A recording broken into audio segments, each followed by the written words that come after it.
So we're going to do a call to order. We're supposed to do the Pledge of Allegiance, so we have a nice group to do the Pledge of Allegiance, so we'll do it tonight. Hey, Jeff, good to see you.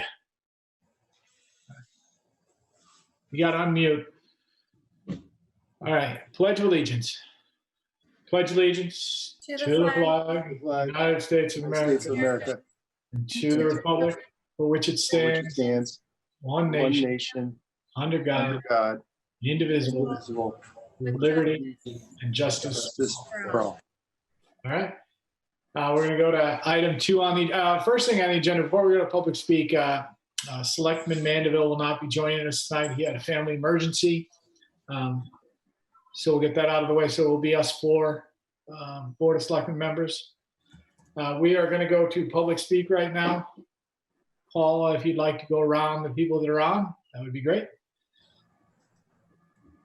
Sure. Wally, would you like to say something? No, thank you. Thank you, Wally. Okay. Diane, would you like to say something? No, thank you. I'm all set. Thank you. Okay. Louise, would you like to say something?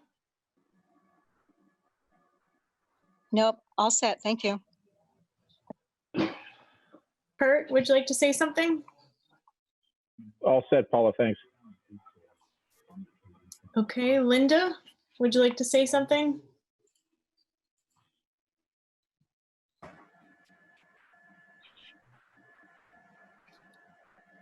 Linda, would you like to say something during public speak? Oh, you Looks unmuted. like I'm muted. There you go. I was just going to say I enjoyed the parade on Memorial Day. Awesome. Glad you enjoyed it. We enjoyed being a part of it too. Mike Palazzi, would you like to say something?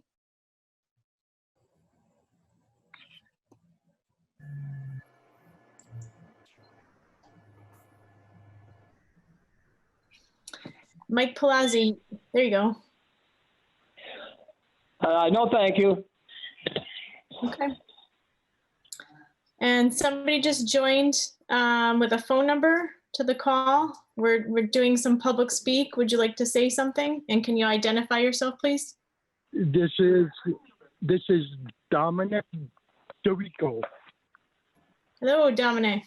Would you like to say anything during public speak? This is public. Not at the moment. Not at the moment. Thank you. All right. All right. So Paula, I would like to just say a little something. I wanted to take a moment. My name's Amanda Gibson. I just wanted to thank our resident state trooper, Daryl, for posting on his resident state trooper Facebook page about the Black Lives Matter movement that is happening across the world right now to help solve racial injustice for people of color. And surrounding towns and across the state, they've posted on their social media pages along with hosting peaceful protests. And I just wanted to coordinate with the Board of Selectmen members on how to appropriately post on our town Facebook page. So I'll be reaching out about that, whether it's sharing Daryl's post or creating our own. I think it's important, so we can figure that out. Okay, thank you. Let's move on from public speak. We'll go to additions and deletions. Selectman, do you have any items? I don't have anything to add. Jeff? Nothing here. Scott? Unmute yourself, Scott.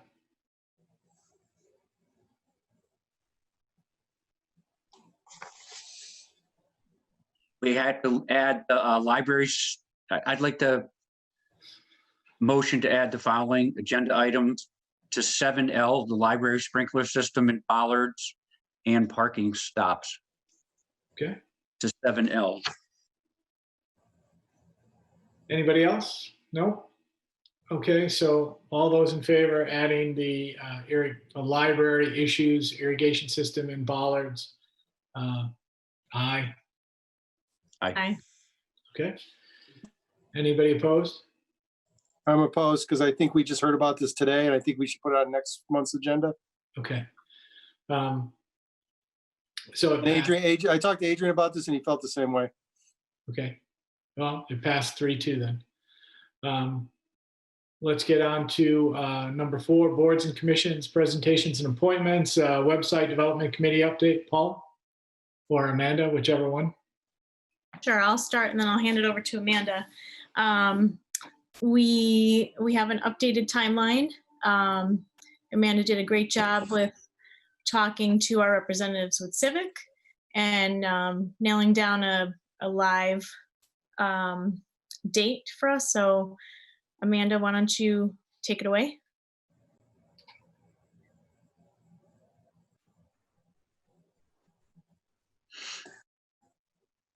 Amanda, you're muted, so you got to unmute yourself first. Oh, here I am. So just to make a long story short, we felt that we were being neglected a bit by Civic, and we were assigned a new project leader.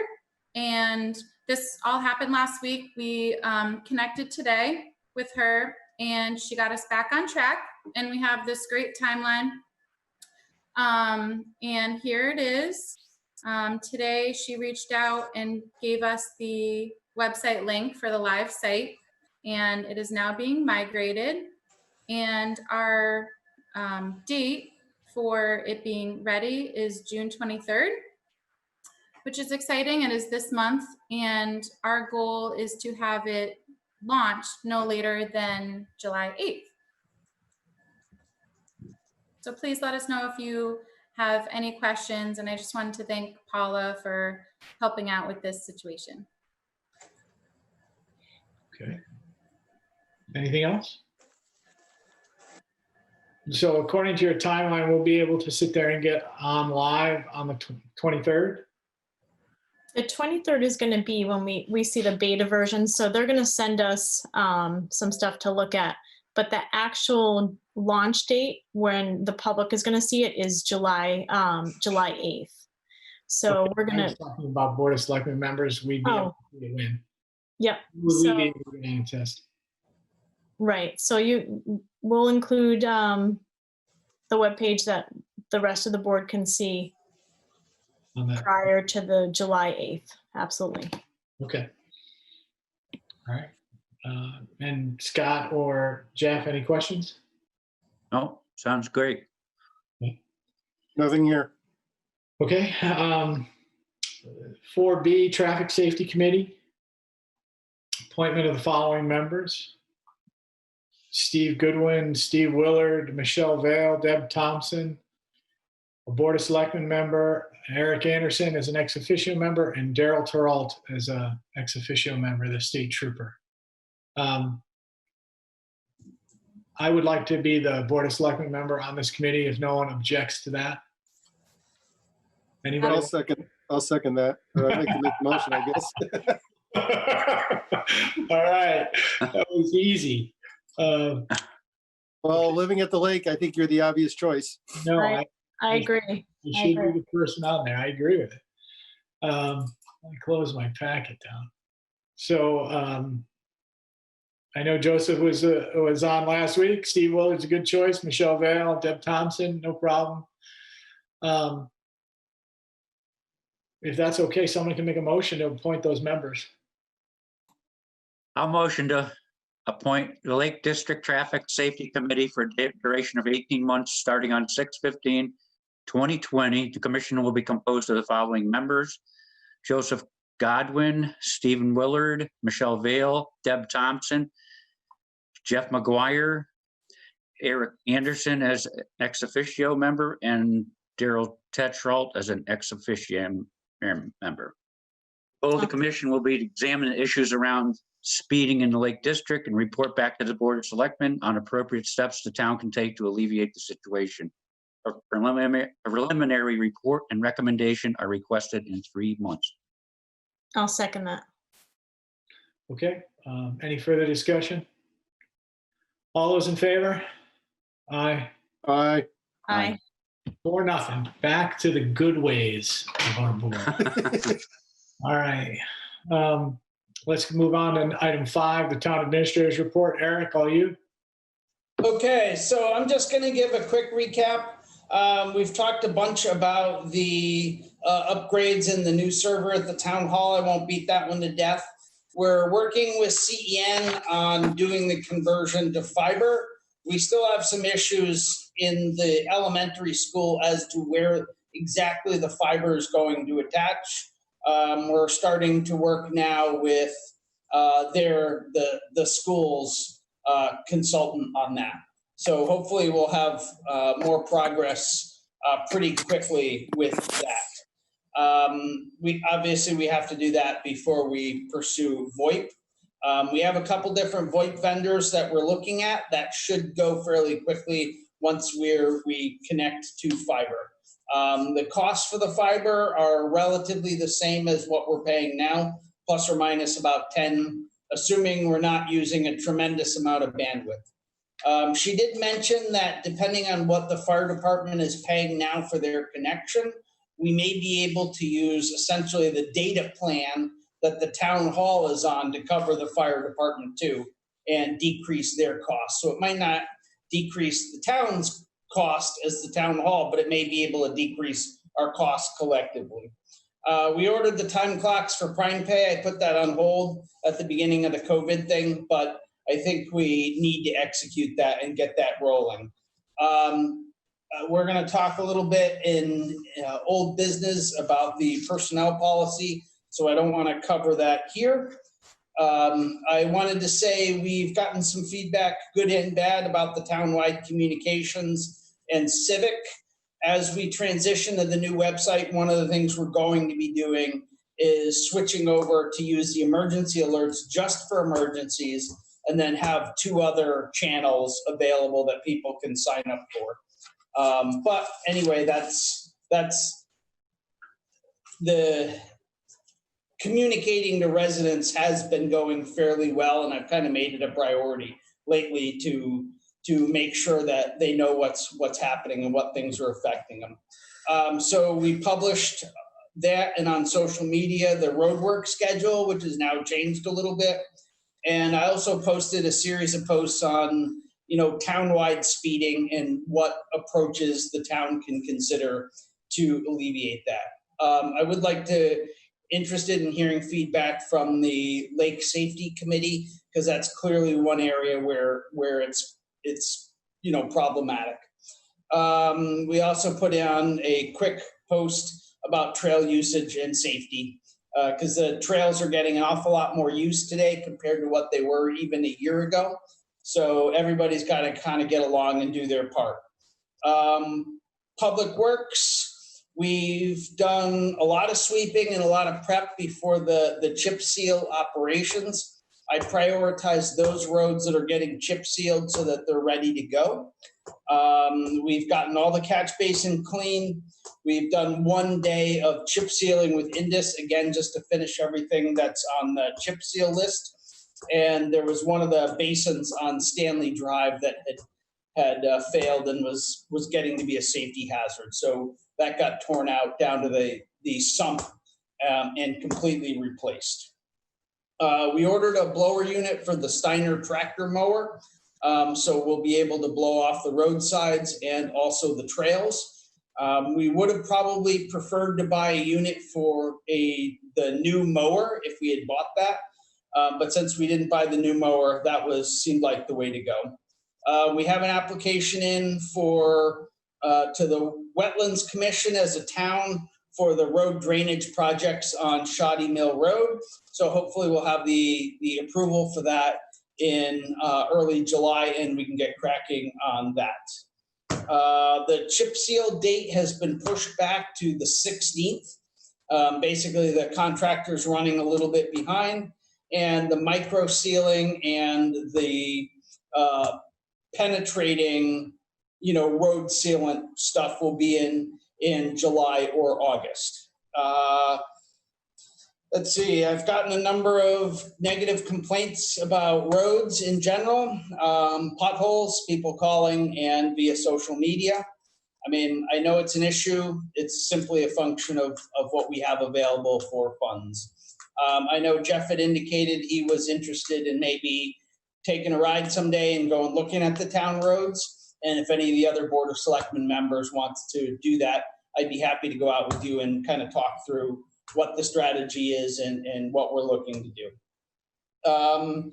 Next up, or one of the next things up will be an RFQ for the tree work. We need to get that out pretty quickly. Hoping to do that in the next next week or so, week to 2 weeks. Been in contact with Brendan Hanfield about the culverts. He's pretty well done with his preliminary evaluation. We should have the final written draft. He promised I would have it in my hands by 6/20. We also hired him on behalf of the Inland Wetlands Commission to review a couple applications or potential applications that are in the floodplain that we really want to have a good hydrology guy look at. You guys all saw the sign at the ball field, which came out really nicely painted, and thanks to Jerry and the Public Works crew for putting that in. As far as the transfer station's going, we're well underway with that project. It's kind of a coordination between, Public Works and a few outside contractors. We did have some initial negativity on Wednesday with people who went to the transfer station thinking they were going to dump their bulky. Apparently it was not as bad on Saturday. I spoke to Dominic on both days. So it seems like it's going fairly smoothly. And that's pretty much it. That project is just rolling along. The other thing I need to address, which I haven't even really taken a whack at yet, is we're having a problem with the pump at the Andover Veterans Monument. So we're gonna have to figure that out. There is also a request from the Beautification Commission to do some improvements at the monument. Basically what they want to do is bring in a bunch of topsoil because they're having a problem with they said there's just not enough topsoil there to do a good job growing the grass. And long term, they would like to put in a sprinkler system at that location too. But there's nothing really like pending. Also on the flagpole, we got a couple of quotes for putting a light onto the flagpole so that it's illuminated at night, which, as some of you may be aware, is actually a federal requirement. We've just never actually done it. So I discussed that through the Beautification Commission, and they picked Lenco for that one. They just felt that given what the scope of the project is, Lenco was the best quote for that. Connectivity grant, it looks like we should have no problem using EasyIQC. I haven't given the contractor a final heads up. It looks like we've got everything out of that we needed. We were able to go back to the state and ask them if we could, increase the scope of that project slightly to cover the front entrance to the library and re-pour the ramp, because the ramp has a significant lip, and redo the railing. So we will be able to slide that in as part of the connectivity grant. So the town won't have to pay for it. That'll come out of the state grant. So the Rec Commission, one of the open questions last month was what to do about the signboard that the Rec Commission bought a number of years ago. The Rec Commission has come back to us and said that they would like the final location to be outside the community room. So it basically to serve as a notice board for the community room, which seems like a reasonable solution. That's it in a nutshell. I don't want to go in too deep. I sent you all a bunch of pictures of various different things that were going on around town. Does anybody have questions for me regarding anything in my report? Yeah, I have a question. Can you share, real quickly, pros and cons about the communication that people have shared with you with the blast system we've been using with Civic? So the only there was somebody that was unhappy with all the things we were using the emergency communication for and felt we were overusing that. When you really look back at it, we've sent out a total of 5 in 4 months. So it's not like we're killing people, but several people, well, not several, at least one person felt that using that for just announcing what happened at the was going to happen at the transfer station wasn't an emergency and wasn't an appropriate use. And I just simply explained to him that we intend to correct that. And if we had rolled it out when we wanted to, which was with the website, we would have incorporated that right from the start. But since we were kind of under the gun and we needed something, we rolled it out without having the other parts of that platform available to us. So moving forward, and I think we talked about this way back, but what's going to be the plan? So now we've got everybody in this like one bucket, right? Are we going to send out like an email to them so that they can log back in and then fix their settings, or what? How are we doing that? So that would be what I would suggest. I would suggest we post on the website, and we use social media first, and we say, hey, we launched our full-blown communications. We now have a lot more options than just the emergency alert system. So please log back in and sign up for things that may interest you. And I believe the commission originally wanted just 3 options, one being an emergency alert, and there were 2 more. One was town, like boards and commissions news, and one was general news, I think.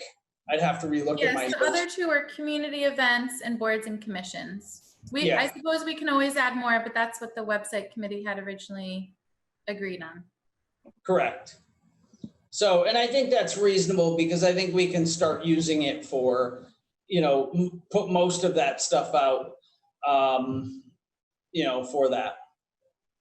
Sure. Okay. Does that make sense? Absolutely. Yep. Good. Eric, on our road survey, do we have any identification of significant potholes on given roads? Not potholes per se, but every road is ranked by something called a PCI, or pavement condition index, basically from 0 to 100, 0 being a road that doesn't exist, and 100 being, like the unicorn road, the mythical road. So it's a range of both things like potholes and alligator cracking and really deep ruts. So it's kind of a combination score. We don't have anything that gets out, where are the locations of the potholes. Okay. And is there a way for us related to the roads just to post a ranking of the roads?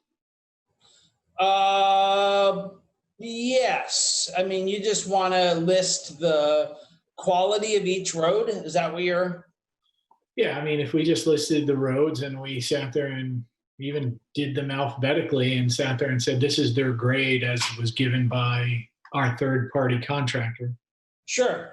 I mean, we can post that on the website just to allow people to understand that we're trying to do this differently by, using some kind of methodology rather than just say, well, we're going to do this road for whatever unknown reason. So if we could do that, I think that might give people an understanding of what we're attempting to do rather than think we're doing things on a haphazard manner. So, sure. Selectman Mandeville, very nice to see that you could join us. Hopefully everything went well with you. Good as it's going to get. Okay. So is there any other questions for Eric? I don't have a question, but I just had a comment. When Jeff Murray and I were down by the monument trying to test some things out for electricity for the parade, the outlet that's down there wasn't working. So I don't know if that has anything to do with maybe the issue that you brought up with the pump. I don't know. Which outlet? The one right at where was the outlet that you were talking about? Not too far from the telephone pole. So It was on the breaker panel, Eric. It was on the breaker panel. Okay, and you just reset the breaker? No, the breakers were on. We opened it up and the breakers were on, but the outlet was dead. Okay. I wonder if you lost a leg or something somewhere. So that may be the root to our problem. Yeah, so we have one kind of complicating factor to that, and that is there's no meter there. And I had a discussion about that with our Eversource rep, and he had looked at it at one time, and he said basically that was a bootleg install. That was, and because I had some questions about that, and he said basically right now you're not paying for that. There's a transformer, it's connected, but there's nothing there. So we may not want to. So what I'm saying is we gotta gently pursue that, because I don't want to have to pay $20 a month for a meter if it becomes officially their node. Yeah, and it was weird because I drove by that night. The flagpole was lit up, and I tried plugging in a couple of things to the outlet, and the outlet still didn't work. So it's definitely a strange setup. So was it a GFCI outlet? Yeah. No. No. Okay. Weird. A standard outlet. It's an outside install and it's not a GFI? No. There might be a GFCI breaker in the box. Yeah, it's possible, but it'd be unusual. But it's a standard outlet. Huh. I think there are GFCI breakers in the box. There's one for the pump. There's one for the lights and one for the pump. I saw one for the pump. There is one for the pump there. Yeah. So there's two breakers in there. Right. That's something maybe we want to work on. Or just troubleshoot it when we do the lighting install, I guess. Linko's going to do that. All right. Okay. Any other questions for Eric? Just one question for Eric. What did we finally choose on the attendance shed? I know you had I saw a request to quote to finish it. Is that the plan you're taking, or are we going to finish it on site? Just a curiosity. We'll finish it on site. They wouldn't offer me a quote to finish it themselves. I haven't really, honestly, that's low down on my priorities. Lenco's going to get the electrical. And we have a temp air conditioner we can put in. So we got time to worry about that. That's a fall project. Just a question. I may have missed it, but has anyone talked about reopening of town hall? No. With Eric? No. Where are we at with that, Eric? I mean, we should be able to at least have all the employees back at town hall now. Well, actually, not without putting up a bunch of dividers and doing a bunch of things to town hall. We can do it, but it's kind of a hassle, actually. And I think given the rate things are changing, we can wait it out without too much difficulty. And I suspect in a month or so, we're going to be back to business as usual, and we can avoid doing an awful lot of stuff between now and then. That's my guess. Okay. Yeah. Any other questions? I have a quick question. I had some connectivity problems, so thank you for your patience. I realize I missed the public speak. Would there be an opportunity to speak, or would you prefer me to either wait till the next meeting or contact someone at town hall? Well, you can wait till the end of the meeting. There's public speak at the end of our meeting. Okay. Should I dial back in at a later time then? You can stay on if you'd like. Well, it'd probably be a 3-hour meeting, I assume. Then your best bet is to come on at the beginning of the next meeting. All right. Okay. That sounds good to me. I will do that. Thank you very much. No problem. Good night. All right. Let's get to old business. 6A is town personnel policies. I know Eric has provided them to us. Eric, what is your timeline on this? When would you like these in place? I don't have a specific timeline. I would like to do it sooner rather than later, but it depends. I mean, I was assuming I would get some feedback from the Board of Selectmen at this meeting, because we announced it last meeting and you got a copy. So if anybody has any comments, I would be more than happy to take them. You need a deadline for this. We gotta sit there and say, we're voting on this date. So we're voting on this next meeting. All right? Is that acceptable to all the members of the Board of Selectmen? Yep. Vote on Yes. the revised and the adjusted town personnel policy so we can get them off of this agenda and let Eric move forward with appropriate policies related to the employees. Okay, we're going to move to 6B, the community connectivity grant. I mean, Eric, you reviewed that in your report. Do you have other things that you want to share with us? Not unless you have questions. I have something that I looked over those prints, Eric, and I was wondering if you still had money on the towns and change the split rails to the 10 by 10s that we have down at the ball field. So the only split rail is that little section in front of the Public Works. Is that the one you want to switch? Yeah, how long is that down there? I'd have to look. It's probably 50 feet. Just saying that they don't last. That those split rails don't last, and those 10 by 10s would be a lot better. Okay. I mean, we did spec pressure treated, split rail posts, but it's not, you're right. The bigger the post, the longer it's going to last. Exactly. If you want to look at 10 by 10 posts instead. Okay. Yeah, I don't see any reason why we couldn't do that. That's actually a good suggestion. Thank you. You're welcome.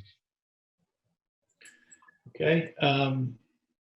6C, the email provider, Office 365. So we pulled the trigger on that. I'm just waiting back from the contractor. What I asked them to do is because we had purchased 3 licenses to get the Office product about 2 months ago. And I've asked whether they could set this up and gone back to Microsoft and asked whether they can have the effective date of all of them the same. So we're not getting a bill for 3 of them and then, 2 months later, a bill for the rest. So, but that should be in place. David Hicks, our IT guy, is planning on doing the transaction, not this Thursday, but the Thursday after. Okay. All right. I mean, let's just go on. So 6D is the annual report and audit. Honestly, I still don't have it. We can't get a hold of the guy. It's kind of crazy, actually. I'm hoping he's dead or he has some other legitimate excuse, because this really is irresponsible on their part. We should have had this thing almost a month ago. Okay. I mean, to be fair to him, though, I mean, we're saying this publicly. Wasn't part of the issue the fact that we as a town didn't send out our letters of clearance? No, that's, as far as I know, that's been taken care of a long time. No, it wasn't, actually. Since, those went out a couple months ago, month and a half ago. That shouldn't be holding us up now. But you're saying you should have had it a month ago. Those letters didn't go out till a month and a half ago. So you have to send them out, wait for a reply, and then he's got to verify them before he can actually clear the report, right? Right, but so as far as I know, the only thing he had to do was take the document he gave us, because he was happy with it, take off the draft and send us the final document. Okay. And, that was quite a while ago, way before the last Board of Finance meeting. And, you can at least reply to us and tell us what's going on. That's what's really irritating. I have a call into him, so I'll try to get with him again for tomorrow and try to get a timeline related to where we're at. Yeah, I don't think we need to kill it right now in the meeting. So we want that as soon as we possibly can, and we'll work to get it. So All right, fair enough. Any other questions? Okay. 6E, the town accounting software. Fire. Unfortunately, we have not. Laura was on vacation apparently for 2 weeks. So we have not heard anything from her. So Laura has sent out she responded to Cheryl and she asked Cheryl to set up a date for the software committee to go through the same review that we did with the other software. I got CC'd on that. I don't know whether you did or not. I did not. Okay. Why the whole committee should be getting CC'd on this stuff? You know? I didn't realize you weren't. So anyway, I had spoken to Cheryl after our last meeting, and I got some information from her related to QuickBooks. And as soon as you guys can have that meeting with the committee, that would be great. We need to get that moving and set up a defined timeline for that and give a definitive date as to when we're going to try to truly have the software implemented, which goes along with our next item, which is 6F, the combined finance department. We need to make a decision as a board as to what we want to do and a timeline related to combined finance department. So as soon as the Board of Education sits there and evaluates what it needs, what its thoughts are, we should sit there and make some decisions as to when we should combine that department. And what I'm talking about is what month, whether it's, you know, it's obviously not going to be July, and it's probably going to be more like sometime in the fourth quarter that we could actually get it done, but we have to start the ball rolling and make that happen. Anyone else related? I want to talk about the combined finance department. No, I think we're just waiting for, we've got days in the pipeline. We're just waiting on finalization for that date, right? Correct. Okay. All right, anybody else on that issue? Okay, we'll move on to 7, new business. 7A, plans for reopening the town hall. I know Adrian asked a question about it, Eric, but why don't you give us a little bit of brief understanding of your thoughts related to reopening the town hall? So the state has put out a bewildering number of different executive orders on this, but as I understand it, if we're going to bring all the employees, and the state is still encouraging any employee that can work at home to work at home. So the deal is basically anytime you have 2 employees in the same office where they're not physically separated by something, you need to put in some kind of divider mechanism to, you know, prevent their bad humors from commingling.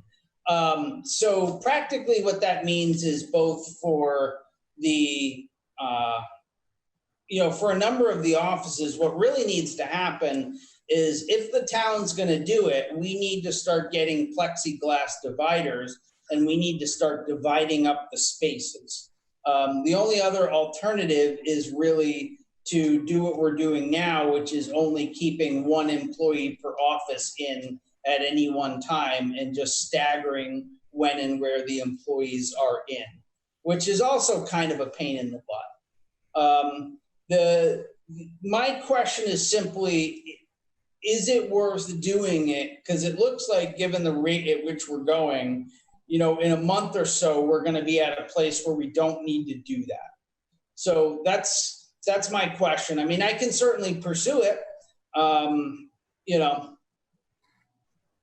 Well, so do we know what the next stage is going to look like? Is it still going to have those same requirements in place?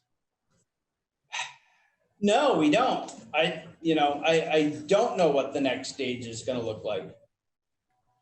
If we're only doing 1 employee, like for instance, in the town clerk's office, if we're only having 1 employee in there, then are we looking at laying off the other employee while we're working through this?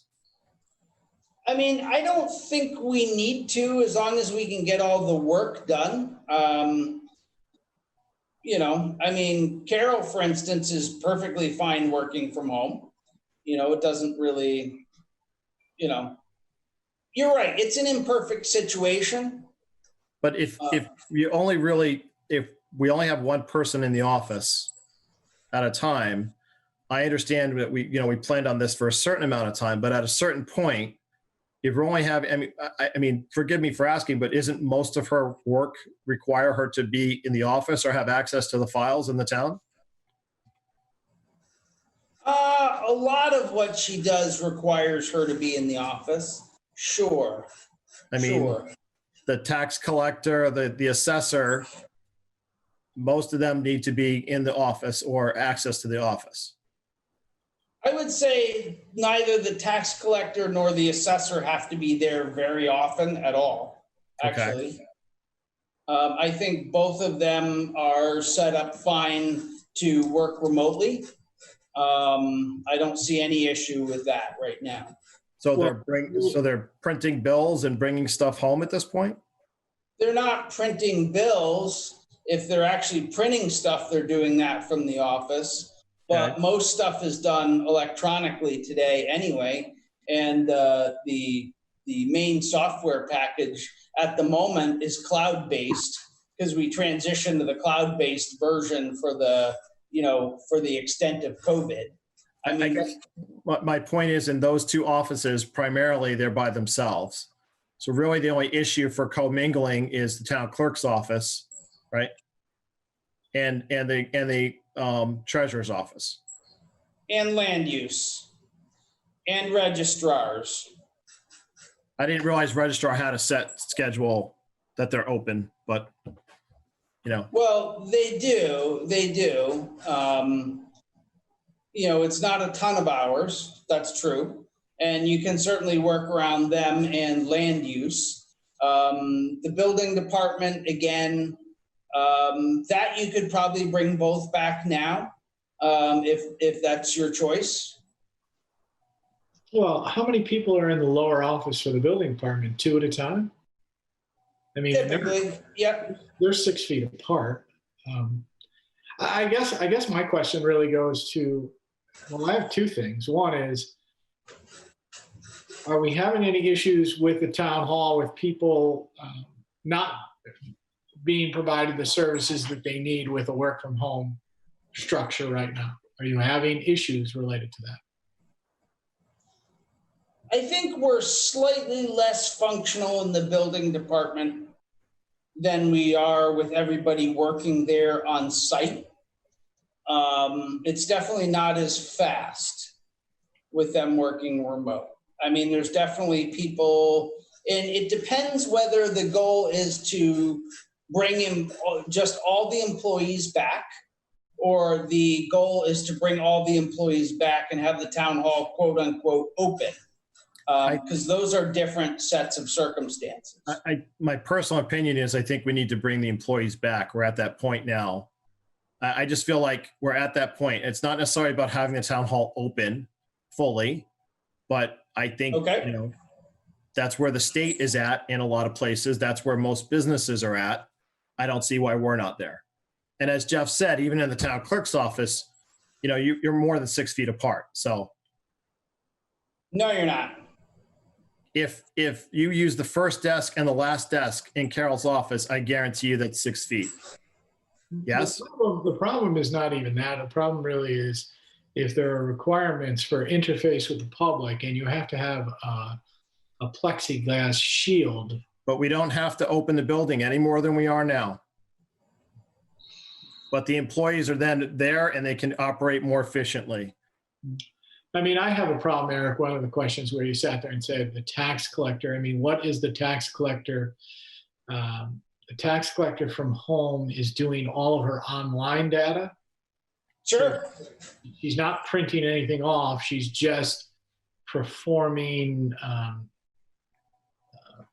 inputting of receipts from online data, and all of the checks that she receives that come to the office, she's coming into the office to process. Correct. Okay. Correct. Right. Okay. Does anyone else have an opinion on this? Paula, Jeff, Scott? I mean, I just kind of feel like we're at the point where we should be, if we can do it, we should be doing it. Whether we're opening the town hall or not, they're town hall employees, we're paying for them. I get that everybody loves working from home, but it's not practical to keep doing that forever. Well, there's Okay, between. so I'll start reconfiguring to bring all the employees back. Well, hold That's on. fine. There's a difference between let's talk about the dates. I mean, so we have a timeline of June 17th for the second phase of the state's reopening. Yep. Right. And Eric, that phase of reopening gives us what? Gives us 6 feet apart, and you're telling us that the state guideline is for plexiglass between employees. Correct. Correct. If they're less than 6 feet apart. Well, if they're less than 6 feet apart, I mean, the treasurer's office is absolutely on. I mean, I don't even know if you can reconfigure that office to try to get them. No, but we could stagger their days. No, absolutely. I mean, I agree with that. But we're already doing that. Okay. I mean, it's not like nobody's coming in. Either Barbara My point is, or Maureen are in there at any given time. we have 4 other offices that could come back, with the exception of that one that's tight. The other 4 offices could come back in and work from the town hall. And I think that that's appropriate. And like I said, I will start pursuing dividers to comply with state regulations if you want to do that. You don't need dividers if we come back on this, if the 17th is the date, that's a little over a week away. Why can't we do it on the 17th or the 18th? I still don't think that gets you past the issue of having multiple people in one office working.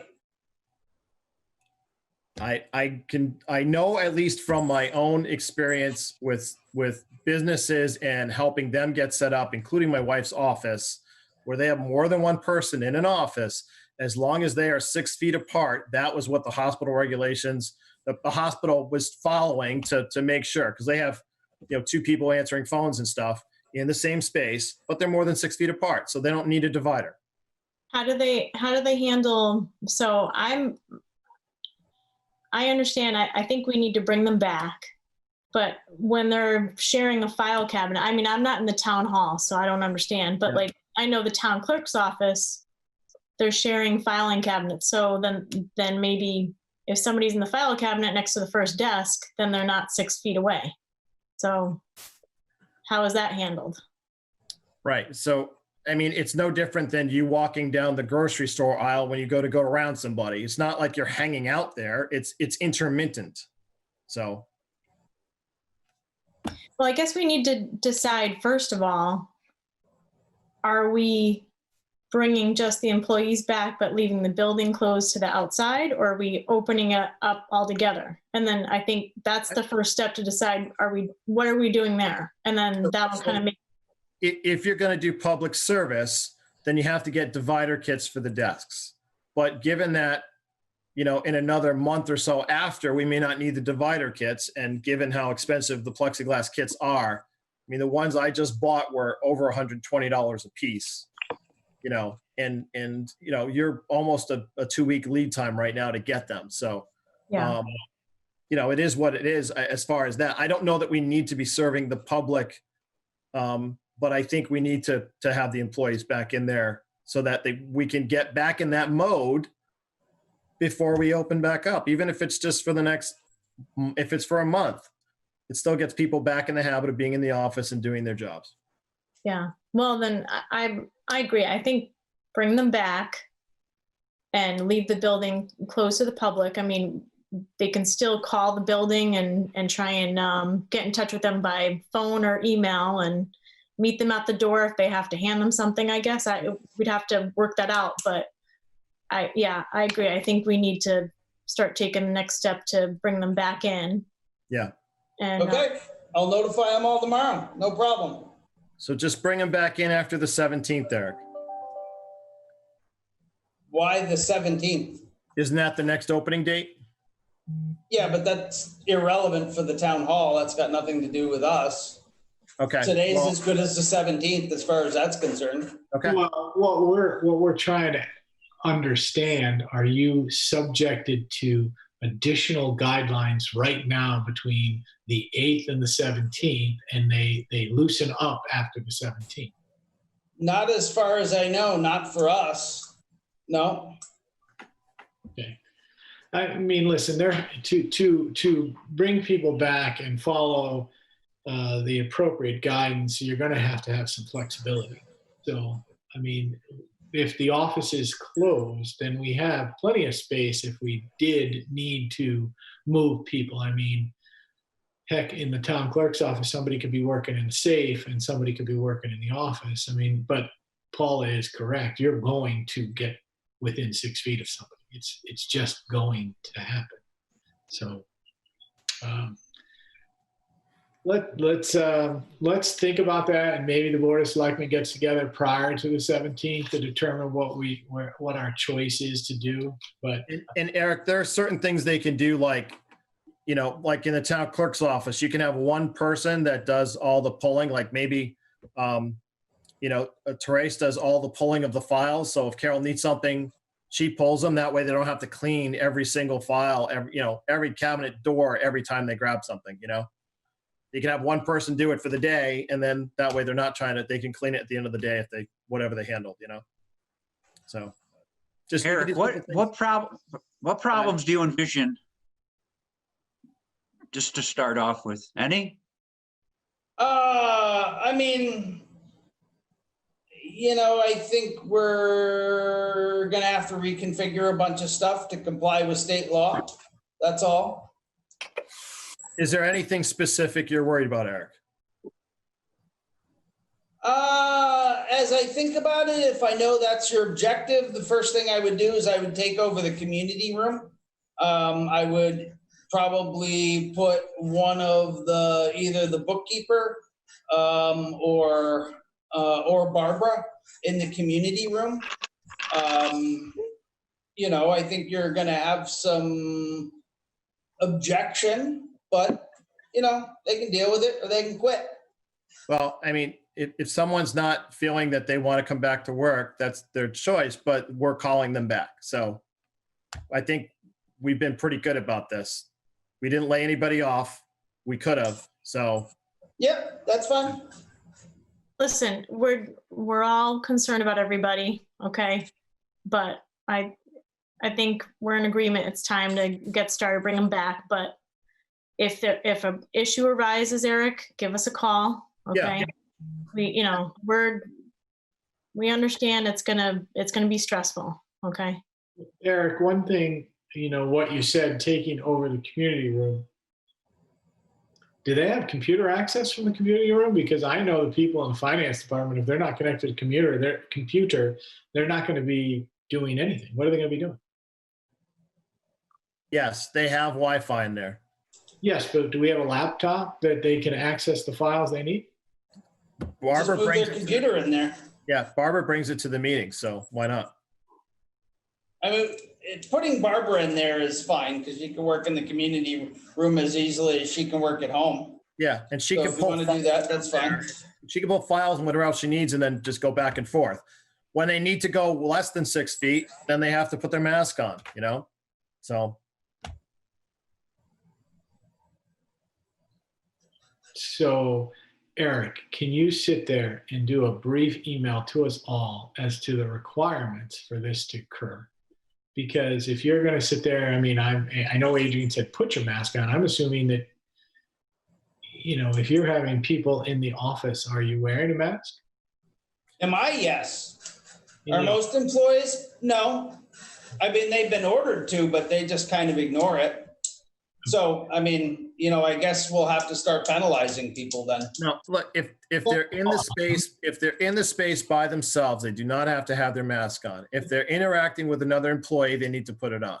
Right. And if somebody's not, write them up. I mean, Well, listen, it's not rocket science. right, but also keep in mind, there are some people that have health concerns that can't wear a mask. So then we need to address that too, if they bring that up, so.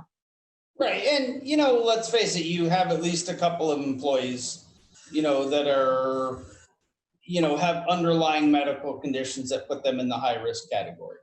So we understand that, but this is, yeah, that's fine.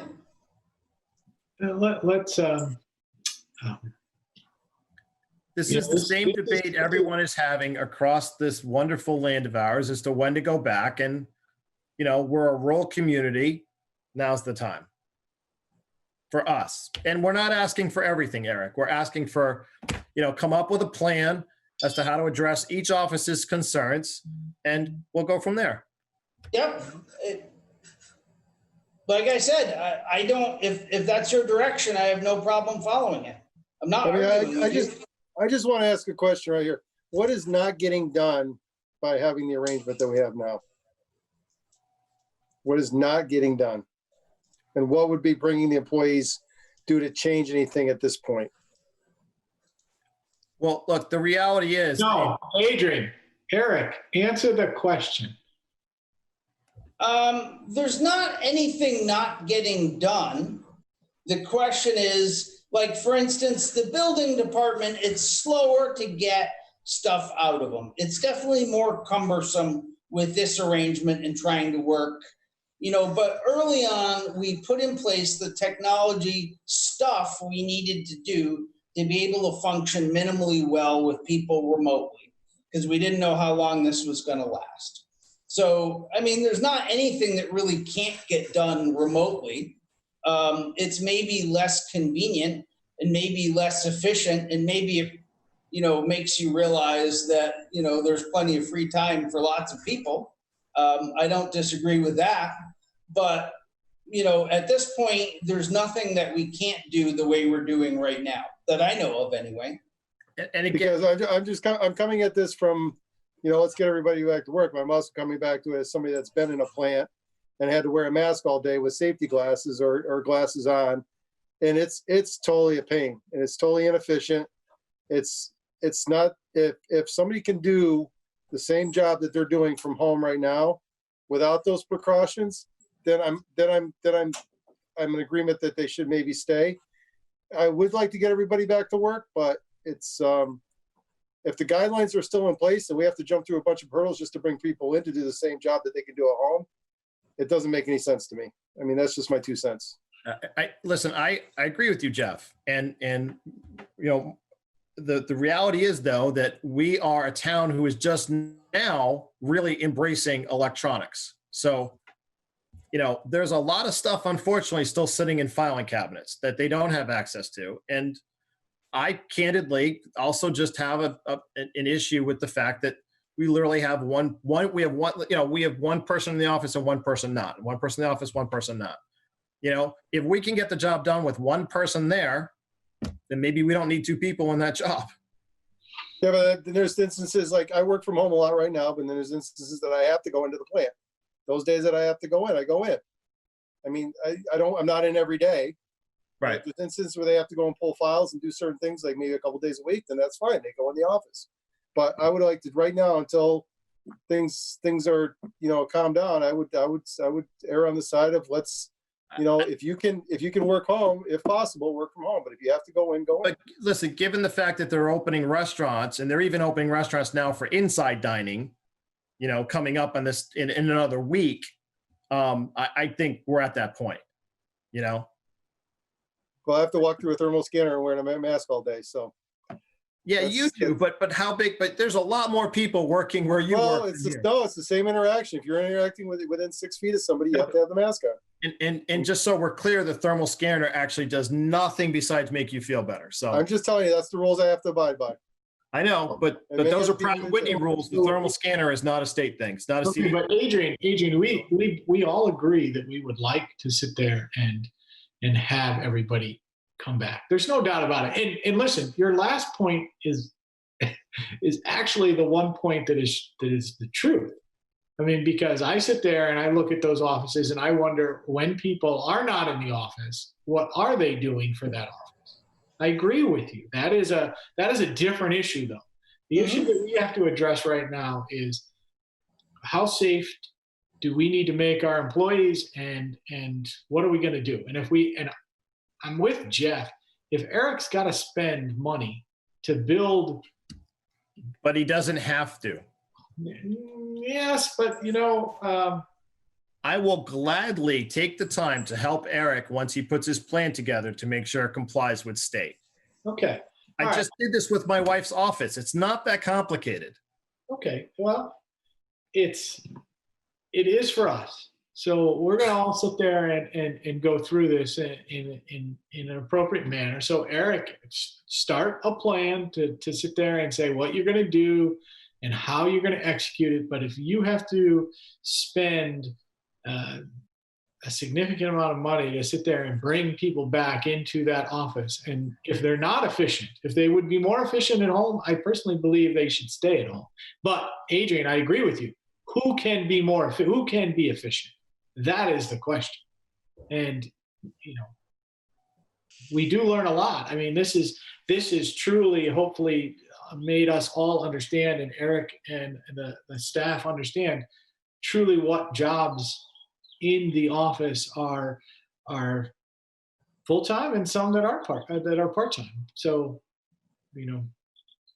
if they're going home and they're not doing anything, then that's a problem. If they're going home and they're doing work, that's great. So, So Jeff, to your point, if they weren't doing their work, I was sure we would have all kinds of emails and all kinds of complaints from residents saying, "Where's my permit? Where's this? Where's that?" I mean, I don't, and I'm not seeing that. I did have a resident reach out to me earlier before this meeting. I steered him to Eric, and we took care of that issue. I mean, I don't see where things are not getting taken care of. That's all. And if we had this mass, effort of people not doing any work, then we would be seeing it. We'd be getting. No, Jeff. My point is not doing work. My point is the level. Jeff's in the stay-at-home business. I'm in the get him back to work business. So Yeah, but also I don't want to go back to work. Trust me. I know you don't. Hey, I've been working the whole time. quiet.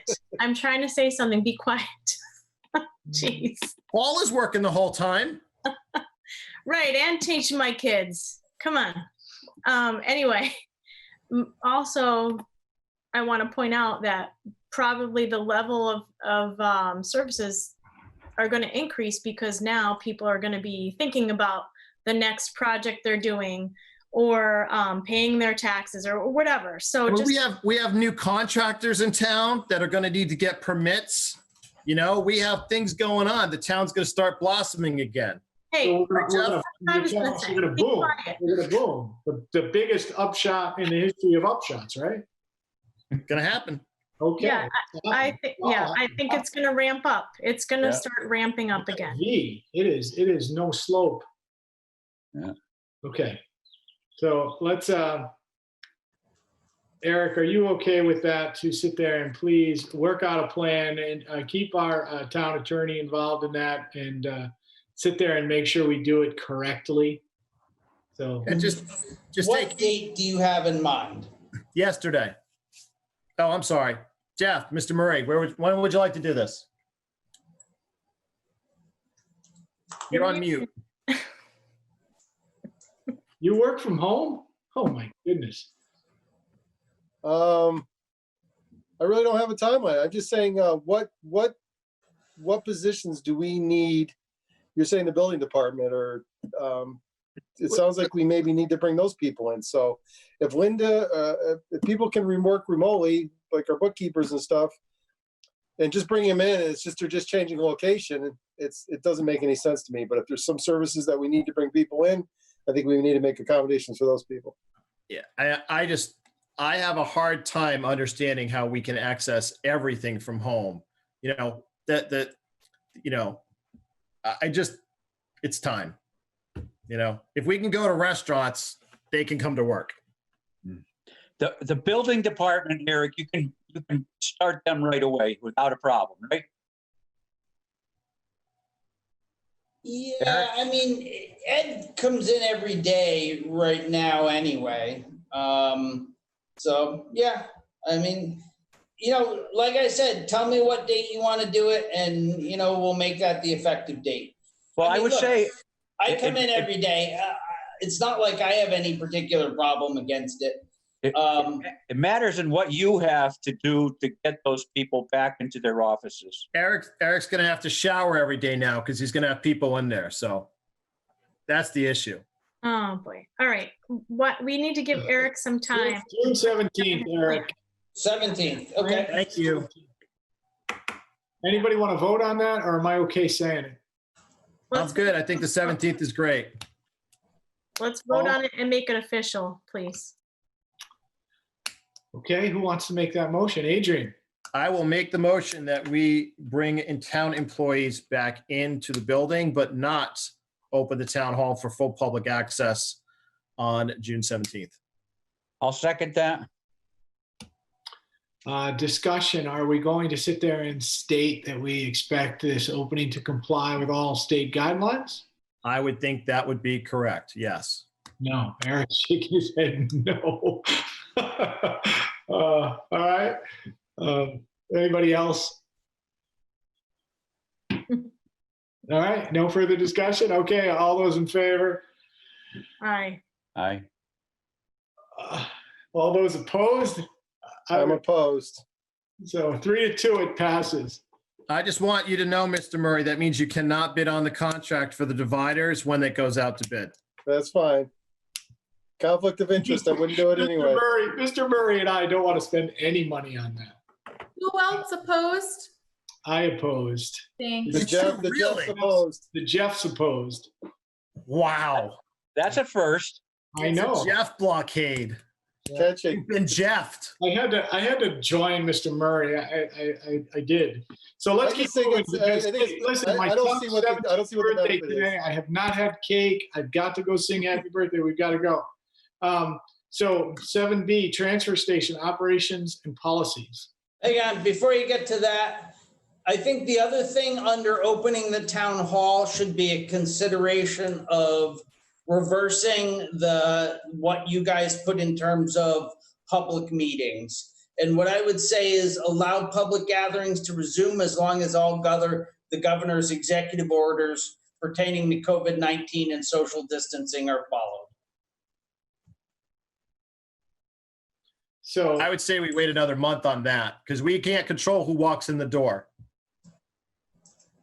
Your call. Why? Because there's a limit on size and they have to be 6 feet apart. Is somebody going to stand in there and mark off every 6 feet in the community room? How many of our meetings do? Doesn't matter. You can't predict it. If it's open to the public and 50 people show up, you got to find room for them. That's what public means. Question, how does this impact our summer camp if we have that directive? I don't know. I'm not running summer camp. Well, we have a summer camp that's going to start with 30 We get to kids. summer camp, but there's different rules and there's different executive orders on summer camps. So can we call meetings now camp access? Just saying, it's a gathering, right? If we bring a squirt gun, does it make it legal? So the way our current rules are, you are correct. With what the Board of Selectmen passed, you could not do summer camp. Correct. That's what I'm trying to tell you. And you are correct. Yes. So we need to reverse that policy.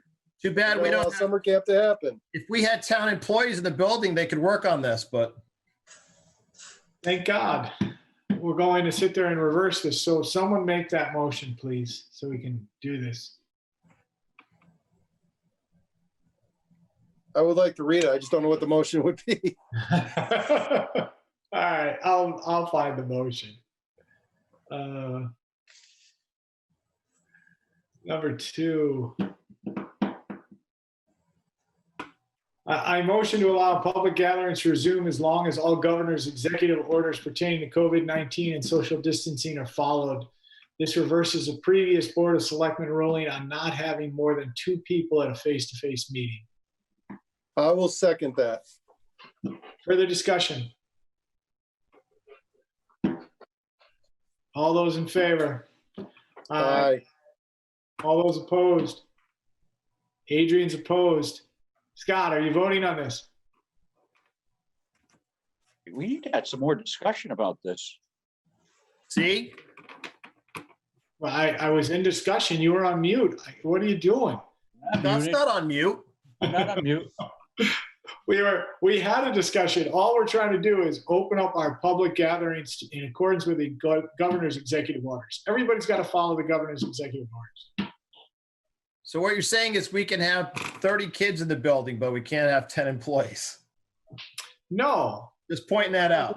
Yeah, that wasn't it. The issue was to do it, but without spending any money. And if you can't do it, I mean, you already voted to have the employees come back June 17th. So Jeff and I lost. I'm just pointing out your hypocrisy in voting for a summer camp, but not voting for people to go to work. I don't know about you, but I haven't even gotten to that on the agenda. So how do you know what my vote is before we even... You just voted for this. That's why I voted against it. I voted to allow us to have a public meeting and gathering if you're in accordance with the governor's executive order. Correct. What did I do? I didn't talk anything about the summer program. But we want people to come back to work and follow the executive orders too. You already voted for it. Just saying. You yeah, but Adrian, the part you're missing is the executive orders means we have to put separation, which could be costing us a lot of money. No, you don't. Yes. You don't. No. As long as they stay 6 feet apart. Adrian, you're asking, and you're going to want in the town hall people to do what I do every day when I go to my office, which is live on the edge, because I walk behind the person in my office and I get to my copier and I'll tell you I'm within 6 feet. That's what you're asking. I have the right to do it because I am a public business owner. I can do whatever I want. If my employees choose to come, I tell them they can work from home. They choose to come, I walk close to them. That's how it is. We're not a private business. It's just what it is. So listen, you already won that point. The point here is, do we want to sit there and allow public gatherings and meetings of some of the smaller committees as long as they follow the governor's current guidance? Yes or no? You already held the vote. You had 3 votes for it. I voted against and Scott abstained. Scott, did you abstain or vote no? I said I need more discussion about this. Okay, so this thing we had with the 2 people face-to-face meeting was for a reason. That doesn't have anything to do with the governor's orders. Yes, it did. No, it doesn't. It doesn't. We did that because the governor was banning all meetings. He banned all in-person meetings, so we passed a motion to sit there and follow that guidance.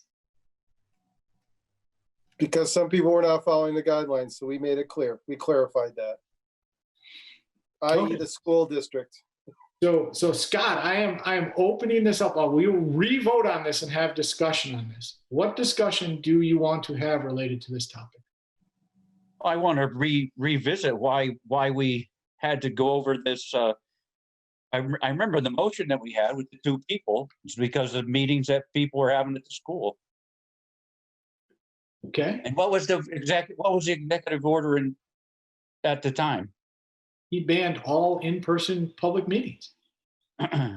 All, not, so all meant less than 2. Yeah, we had 2 or more, so Eric could actually meet with people. That's why we left it 2 or more. So if Eric had to meet with somebody from another town or somebody outside of, for whatever reason, we left it so he could do his job. So the new order that's coming up is going to be how many people?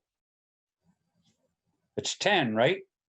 Yes, currently it's 10 is what the number is right now. But remember too, this covers a lot of things. This covers the fire department and CERT holding training sessions as long as they comply with the governor's orders, which they can't do right now because they can't technically meet.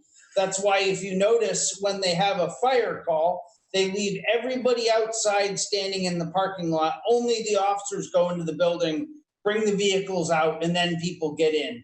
It's a little, I think we're at the point now where we are, you're already wanting to expose all the town employees, why not open the meetings up too, if that's a concern. And listen, the way that it's worded is you have to follow the current state guidelines. That's it. If you don't follow it, then you're in violation and it's not our problem. All right. So I understand that we need to follow the state guidelines. Okay? Any further discussion on this topic? No, I'm sending you all the state guidelines. Page 6 is space requirements, which explains everything you need to do in an office space. Any other questions, you'll all have it in front of Okay.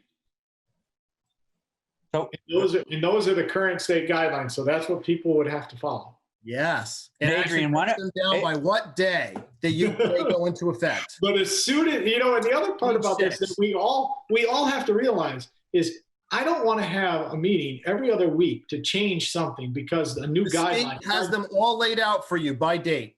Okay. Pretty simple. So good. So what's in effect now, Adrian? 6 foot. Touchless appliances where possible. And you want to put markers on the floor that show where the 6 foot marker is between employee spaces and encourage social distancing in those spaces. They're more concerned with common spaces than they are anything else. In a workspace, as long as you're 6 feet apart, you're fine.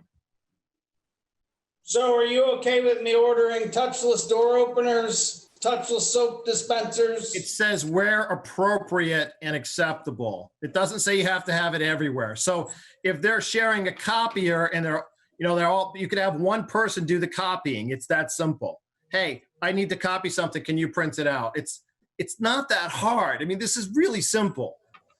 I don't know why this is such a big deal. I really do not. We're asking people to come to work and do their job. That's not a safety issue. You passed that motion. We're not arguing this. Jeff, are you arguing this? Am I missing something? Eric just asked to order touchless door openers. No, you brought it up. So I sent you the guidelines. Listen, here's the motion on the floor, right? This is the motion that we have on the floor. To allow public gatherings to resume as long as all governor's executive orders pertaining to COVID-19 and social distancing are followed.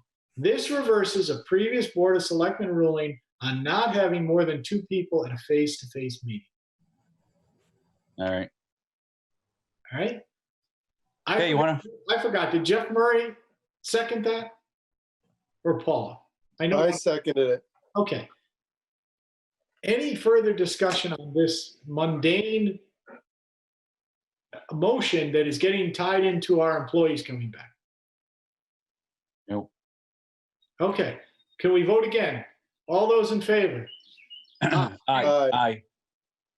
All those opposed? All those that abstain? Mr. Mandeville, 401. Okay, let's go. Transfer station operations and policies, 7B. Eric. So I had a discussion with the town's attorney, and maybe he can weigh in on this a little bit. But so, the question becomes what you do with people that just kind of refuse to follow the rules at the transfer station. In truth, we've been kind of ignoring that and letting, some level of minor anarchy transpire there. It's nothing particular bad. It's not a lot of people, it's a few people on occasion. But right now we have no real way to enforce anything. And so in speaking with Jeff had proposed a set of rules, which he outlined to you, and that were included in the packet, which would have dealt with that. One of the things that came up in talking this through with the attorney is that because using the transfer station is in some ways, a right by being a member of the town, that if we were to do it, it really probably would require an ordinance. And not a minor ordinance, so not one you could pass, one that would have to go at a town meeting. So what I would suggest is that you allow me to work with Dennis O'Brien and come up with some kind of draft of an ordinance of how it would look like if you want to proceed in that direction. So, Jeff, let's sit there and go. You did send us out something. You want something to get done? Well, I went up and spoke to Dominic for a little bit. I spoke to Eric about it. And, there's a situation where we have a couple unruly people that are treating our attendants rather poorly. And, originally I wasn't in favor of anything, but, no town employee should be treated disrespectfully. And in turn, no town employee should be treating any resident, unprofessionally or disrespectfully. But right now, the town has no teeth to enforce anything like obscenities against our attendants, threats, just not listening. And with those outlines that I listed, I think our attendants are doing their jobs by inspecting what comes into the transfer station to make sure we're not throwing away anything that's prohibited into the dumpsters. So, something that gave them the right to inspect what is getting thrown out, and then just to be treated in a fair and equitable manner. I think we should probably look into something like that. It's just, it's not just the attendants. It could be any town employee. Our public works guys, anybody. It's just common decency. Sometimes somebody's going to have a bad day, and I don't want to punish somebody for having a bad day. So, we give everybody pretty much one day of one forgiveness, one pass. But if it's a continual habit, we would take action against it. So I want to do something that's fair and equitable, but I don't really want our town employees harassed and demeaned and sworn at. It's really unacceptable. Is it always the same residents? That's why I had Dom call in. That's because I don't really want to do hearsay for me or Eric. I'd rather get Dom's take. So if he's still on the line, maybe he can elaborate. Dom, are you still on? I just unmuted Dominic. Hey, Dominic, you're up. Hi, okay. It is mostly the same people that I've had a problem with. Well, that Steve and I have had a problem with from day one. They seem to have a problem with authority, and they're going to do what they want to do because they hide things in black bags.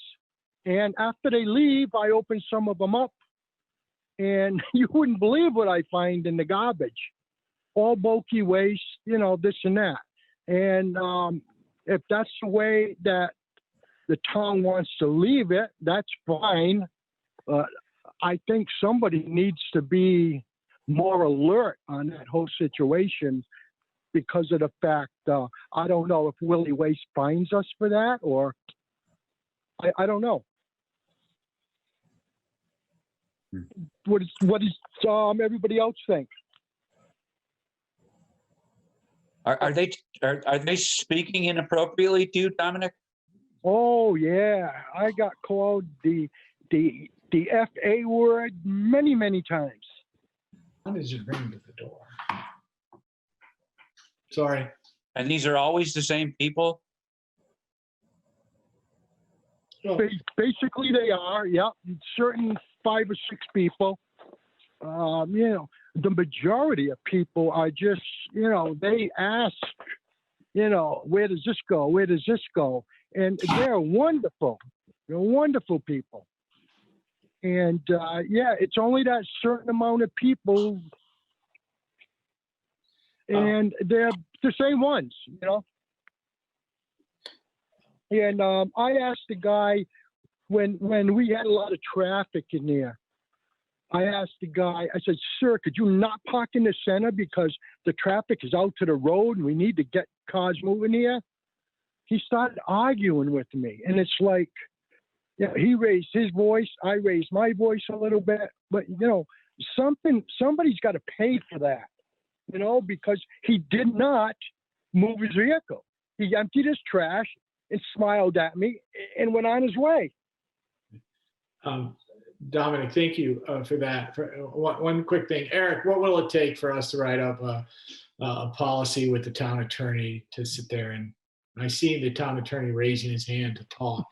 So, um, I agree with Jeff that we have to sit there and make sure that our residents, I mean, our residents in the general sense should have proper behavior. And if we're trying to do something, the transfer station is a service, but it's also a benefit to the community, and they need to follow the rules. So, Dennis, can we temporarily suspend access for something that's paid for by taxes? Well, normally if you do something like this, that ends up with a penalty like that, you'd really have to do it in the form of a regular ordinance. I think Jeff did a wonderful job of writing it up with all the, it's got all the violations. It's got a list of the violations, and it's got sort of like a progressive disciplining. But you don't have the Board of Selectmen, as you know, does not have the authority to pass ordinances except for really, really minor ones like we've got on the agenda today. We've got one that's right near the, it's marginally within the, I would say, the definition of minor ordinance. This goes way beyond that. I can tell you this, when I heard Jeff say that town employees deserve to be respected by the public, I recall that even in the town of Mansfield, which prides itself in proper decorum at all times, they had people coming into town hall and really giving the town clerk and other people a really hard time. And we did develop an ordinance over in Mansfield, creating violations that could be enforced against people who mistreat town employees. Town employees should not be mistreated, no question. So I think Jeff's idea is great. I could take Jeff's idea and turn it into an ordinance. The problem is, if you're looking for something that you can enforce next week, you could pass a resolution saying that, nobody can swear, insult, use foul language toward any town employee attendant at the transfer station, and then go on right down Jeff's list 1 through 4. But you couldn't. I don't think you could. You could have the bottom line being a penalty of taking away their rights to use the transfer station without passing an ordinance. And why wouldn't you want to pass an ordinance like that? I think it's a great idea. All I'm saying is you just can't do it immediately, like you just did with opening the town hall. Well, we also. Did I say that? To Attorney O'Brien, we want you to write up the ordinance. I will. Sit there and move forward with that. Done the hard But we can't even have a town meeting related to that because we would violate all the governor's executive orders. You can have a town meeting. You can have a Zoom town meeting. We're doing it in Wyndham all the time. Okay, so if you sit there and you draw it up, we'll get it voted on then. I will do it. But you're saying most of the legwork's already been done by Jeff Murray, correct? Yeah, Jeff Murray's done a wonderful job. I could almost take his language and move things around a little bit and add a little bit to it, and bang, you got it. It's just Awesome. you can't enforce it immediately, but so what? I mean, you get, or you could put up you could pass a resolution tonight, like I said, saying you cannot do this, that, and the other. The problem is you wouldn't be able to take away somebody's. So you've got a system there where if somebody buys a sticker, they have a right to use the facility. Okay, you really can't take away somebody's you create a right like that. You can't take it away without some sort of a process.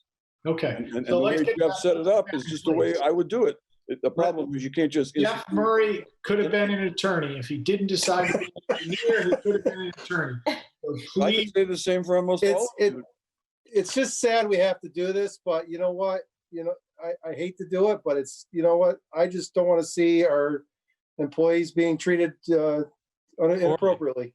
Absolutely. Do we need to make it broad, not just for the transfer station? Should we make it for all town employees? Yeah, I mean, given the poo that Carol has gone through with stickers at her desk, that's not a bad idea. Yeah. I'll take a look at what I wrote up in Mansfield, and I'll meld that together with what Jeff has done. There should be some type of appeal process as well. Well, remember I talked to you before about that, about having an appeal hearing for citations, and somebody said, well, we can't do that here because we couldn't come up with somebody to be the hearing officer. And I understand that because Chaplin has I got a system like that placed in Chaplin, and they've had trouble finding people who want to be a hearing officer. Okay. I thought we had, didn't Celeste Willard come forward for that? Right. Yep. Pass that? No, we No, didn't. we didn't pass it because that was sort of still in the Lake District was going to get hit the most with speeding, and our first selectman was afraid he'd be on that list. So Oh, okay, I see that. I see. That happened? you don't remember that? No, I missed. Speeding. No, well, it was associated with the idea that Daryl came up with about local fines. Right. Yeah, And I wrote something on that too. There's a lot of stuff that I write up that you guys Dennis, know. I totally understand that. I was referring to Mr. Mandeville saying that it was rejected by me for because my heavy foot. No. I did not really realize that I had. I mean, maybe other members of my family have a heavy foot, but absolutely not me. Can't have a heavy foot in Andover, not around the lake. 25 miles an hour, that's slow. But that's okay. We if you could sit there and do that, we would greatly appreciate do that. it. We'll address that at the next meeting. I'd be Jeff, glad. thank you very much. Excellent work. Thank you, Dennis. Excellent job, Thank Mr. you. Murray. Okay, Eric, 7C, upcoming road maintenance projects. So I sent around, and you had it in your pocket or packet, just a list of what we had proposed for road maintenance.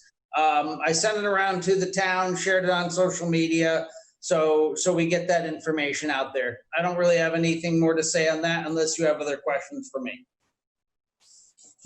The projects that you do have underway, is there anything that you want to bring up to us? Any problems, any things that you foresee as being issues? Nothing serious at this point, no. Okay, our crew is busy right now. Our crew is cranking away at the transfer station, so they're fully involved at the transfer station. I hired Richard Bagan to do roadside mowing, so he's off mowing away independently of the other. Is there any way we can let the residents know which roads are going to be done next year? We don't know how much money we're going to have, so. So which ones would be first on the list when the money is allocated? I mean, I could prepare a list. I could take next year's allotment from, kind of the 5-year timeline, but what purpose would that serve? What is it that you're trying to do? There's just questions about some roads and no answers. Well, before Eric answers that, Scott, I mean, that's what I was asking for before. We have put up a road maintenance survey, and we're attempting to get at those roads in a logical order. So, Eric, if in that road survey information, I think we should have a web page that says these are roads that are on the schedule. They may not all be done in this order. Things are subject to change based upon damage, but we're going to attempt to move forward in a logical fashion. Right. Actually, why don't we, instead of just doing that, Eric's putting a list together anyways. Why don't you add in any of the other projects? Like we're doing some random basins too, right? Eric? We are. So let's put together a list of projects that are getting done, and let's put that out there as a public document, and we'll also throw it up on Facebook so people know what's getting done and can appreciate that. What's your timeline? How far ahead do you want to look? 1 year, 5 years? What's getting done this year? So budget money that we have this year. That's already out there. So first of all, I already put that document That's out out. there. That's been out for several months. But what are they looking for? I don't think you had your basins on there. Listen, I did not add basins on there. I can add drainage work to that if you would like. I think the issue, Eric, is not necessarily people will never be happy, especially when their road is not getting what they Right. Sure. The tender loving care that it deserves. Sure. I mean, and listen, every resident, you can break out the stick. Every resident wants to sit there and have their road taken care of. Totally understood. Absolutely. The reality is the pictures, Eric, that you put out in our package, put out on the website so people, because not everybody drives every road in this town all the time. Sure. You know, if we can sit there and do that, I think we'd be doing it. And, you know, you just have to sit there and speak to the residents and tell them not every road's getting done.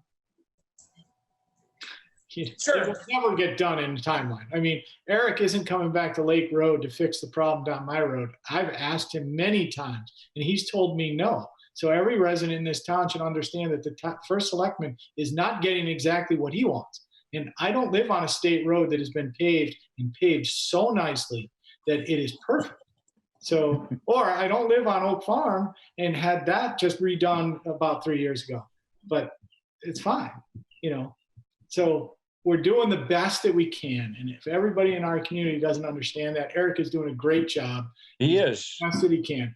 That'll be determined later at this meeting. Let's not get presumptuous. I mean, so just so that we're all clear, I mean, the basic problem we're looking at is not including drainage, not including bridges, culverts, anything like that. We got about a $4.5 million backlog of road work that needs to be done. And we have about $300,000 a year to spend on doing that road work. So if you do the math, most of the roads that need it are not going to get done, you know. And in the past, what we've done is we have just prioritized just patching potholes, but we haven't even done that well. And the problem is that we will never catch up if we go with that, if we go with the traditional worst first approach, which is what people want. I mean, people who live on bad roads want you to spend money on their road before you spend money on the good roads. And the reality is, in the long term, in a 15-year horizon, what I'm doing will work, but it's going to piss a lot of people off in the short term. And I don't really have any solution for that, you know, which is why I told you up front that this was going to be controversial and you were going to get some angry people. Believe me, I get plenty of angry people with what I'm doing for road work. And that's fine. You can deal with that. We can live with that. But the more information that we put out, the better off we're going to be. So how about, Eric, how about a 2-year plan? Well, you have a 1-year plan out there. How about a 3-year plan? And I don't need any more detail than these are the roads that are on the list in this order. Oh, he said it's going to take 15 years. We could do a 15-year plan.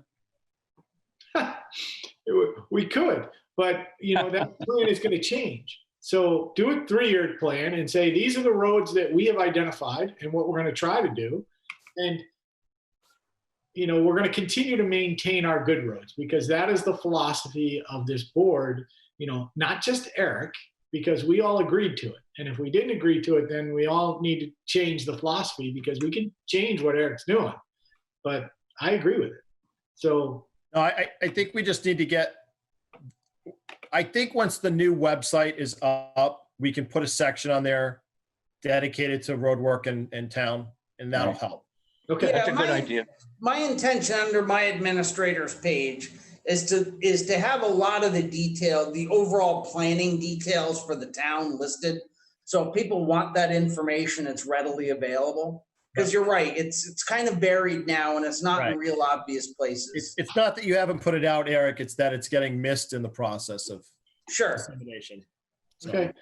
All right, so we'll get that taken care of, Eric, as we move forward, and we'll get that on our website. Yep. Let's go to our 7D, our Andover Youth Summer Camp. Eric and I were on a conference call. I don't know, Eric, what was that, last Thursday? Thursday? Thursday, Friday, Wednesday. It was with one of those days. Member of the Eastern Health, our health inspector, or I don't even know how you would want to phrase that, someone from Eastern Health District. The Board of Education was represented with Sally and John. Cool was represented with Amy Knox. And Eric and I were there.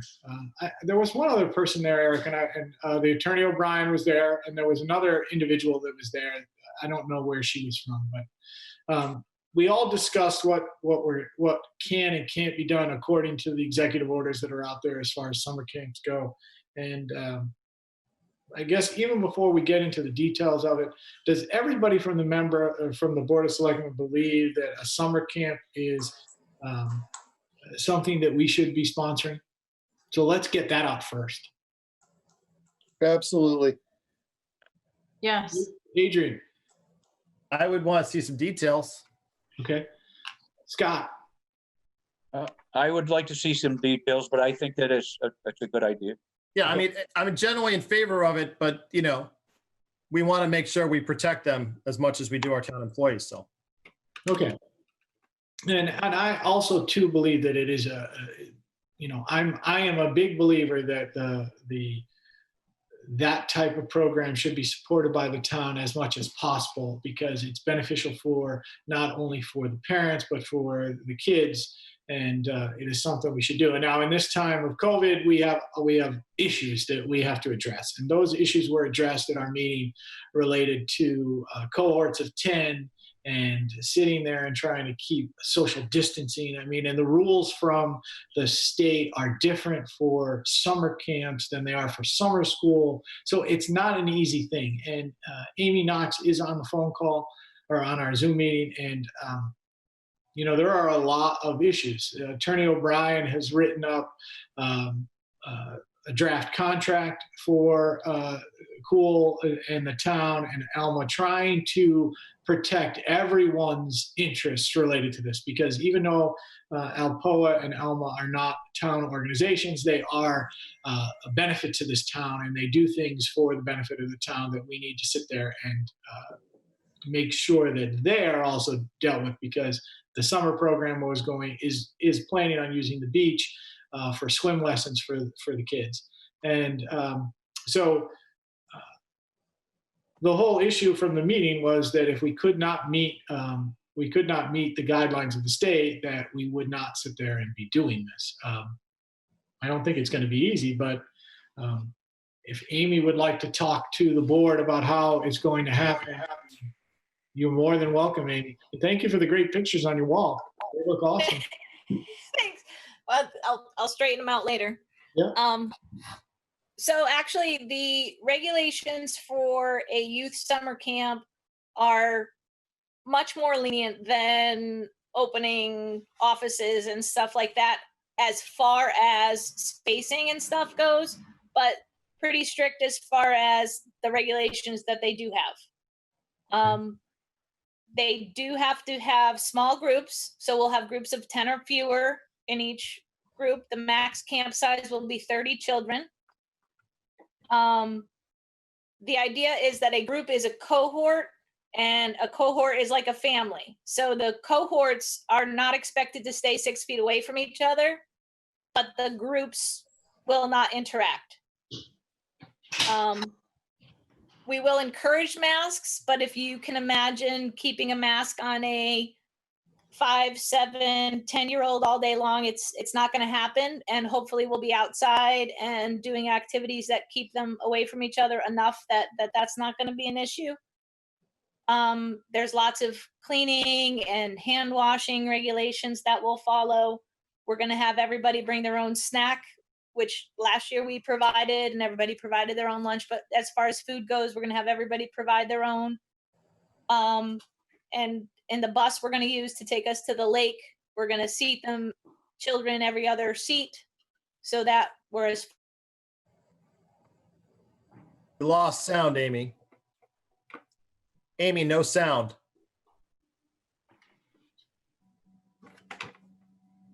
All right, I'm going to text her. Hang on.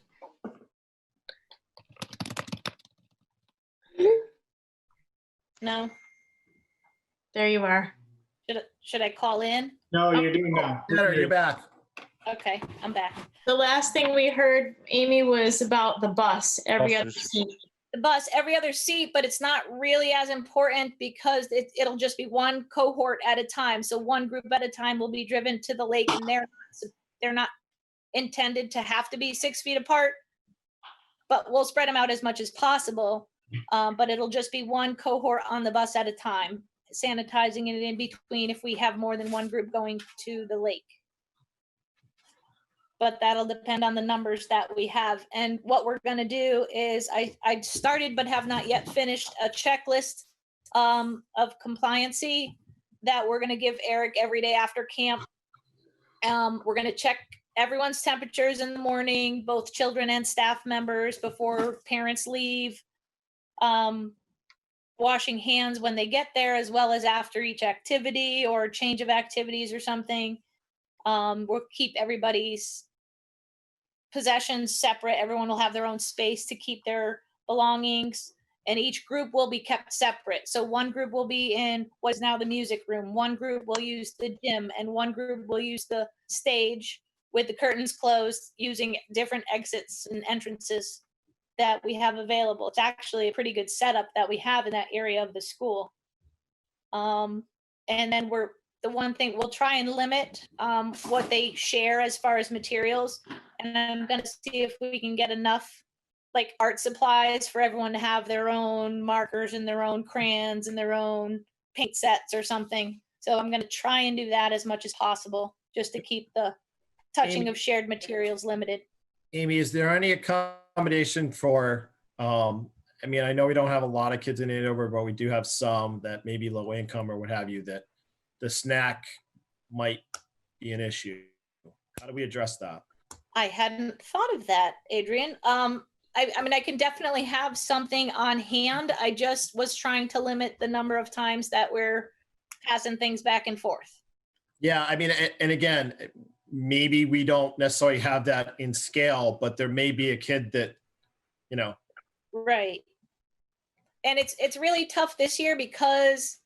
I know, I'm just thinking out loud. It's a good thought. I will put some thought into how we might handle that, but I'll definitely have some things on hand if we needed to. Okay, so the issue, Amy, for me is that based upon what Attorney O'Brien has provided you, I understood that the school board has to approve the contract. Is that happening? Has that happened? It is happening. I have the president's approval. I think she's waiting to hear from the rest of the board as far as like a vote, but it sounds good. It sounds positive. Okay. And your expected timeline for the camp is? As long as we have the numbers and we're good to go, we are going June 22nd through August 14th. But we may have an issue with August 11th being the primary and happening in the gym. Okay. If it's a sunny day, it's not an issue. All right. So as long as you can follow, and you believe you'll be able to follow all the guidance. Yes. Yes. I think the groupings are the biggest guideline.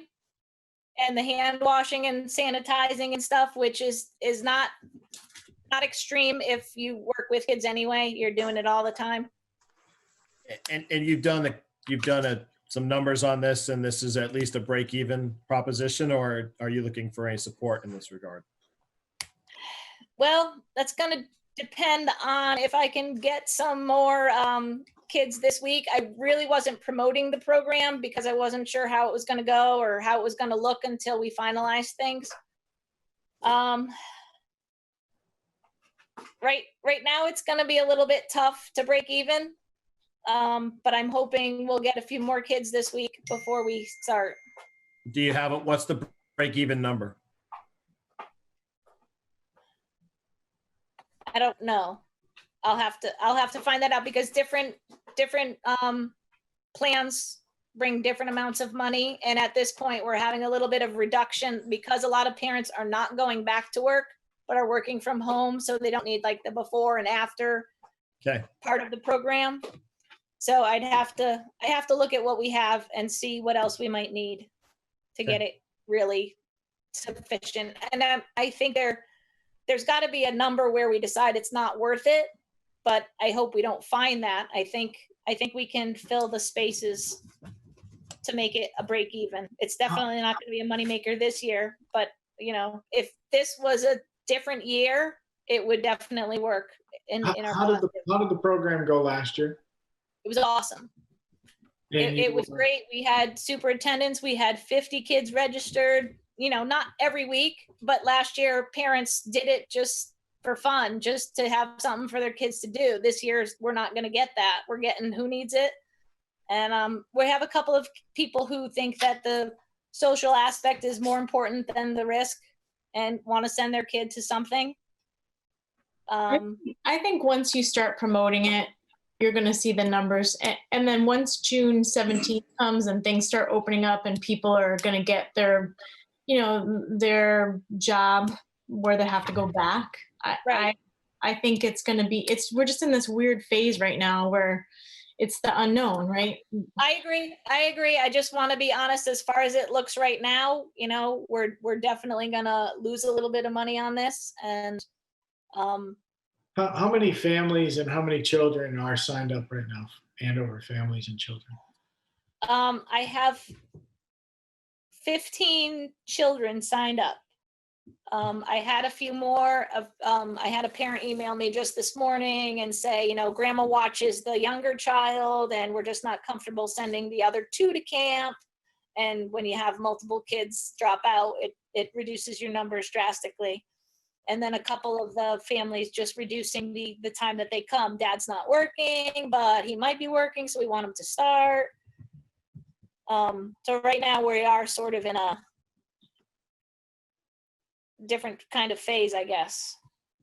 If we get to a point where the numbers are kind of not there, can we maybe cut a week out here or there at the end? Just That's what I was thinking. And I'm also thinking of cutting the youngest couple of kids because that would eliminate my need to provide 2 staff for the preschool group.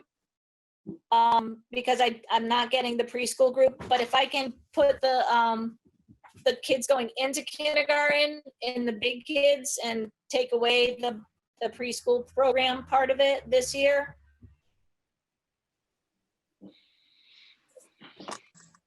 You're cutting out again, Amy.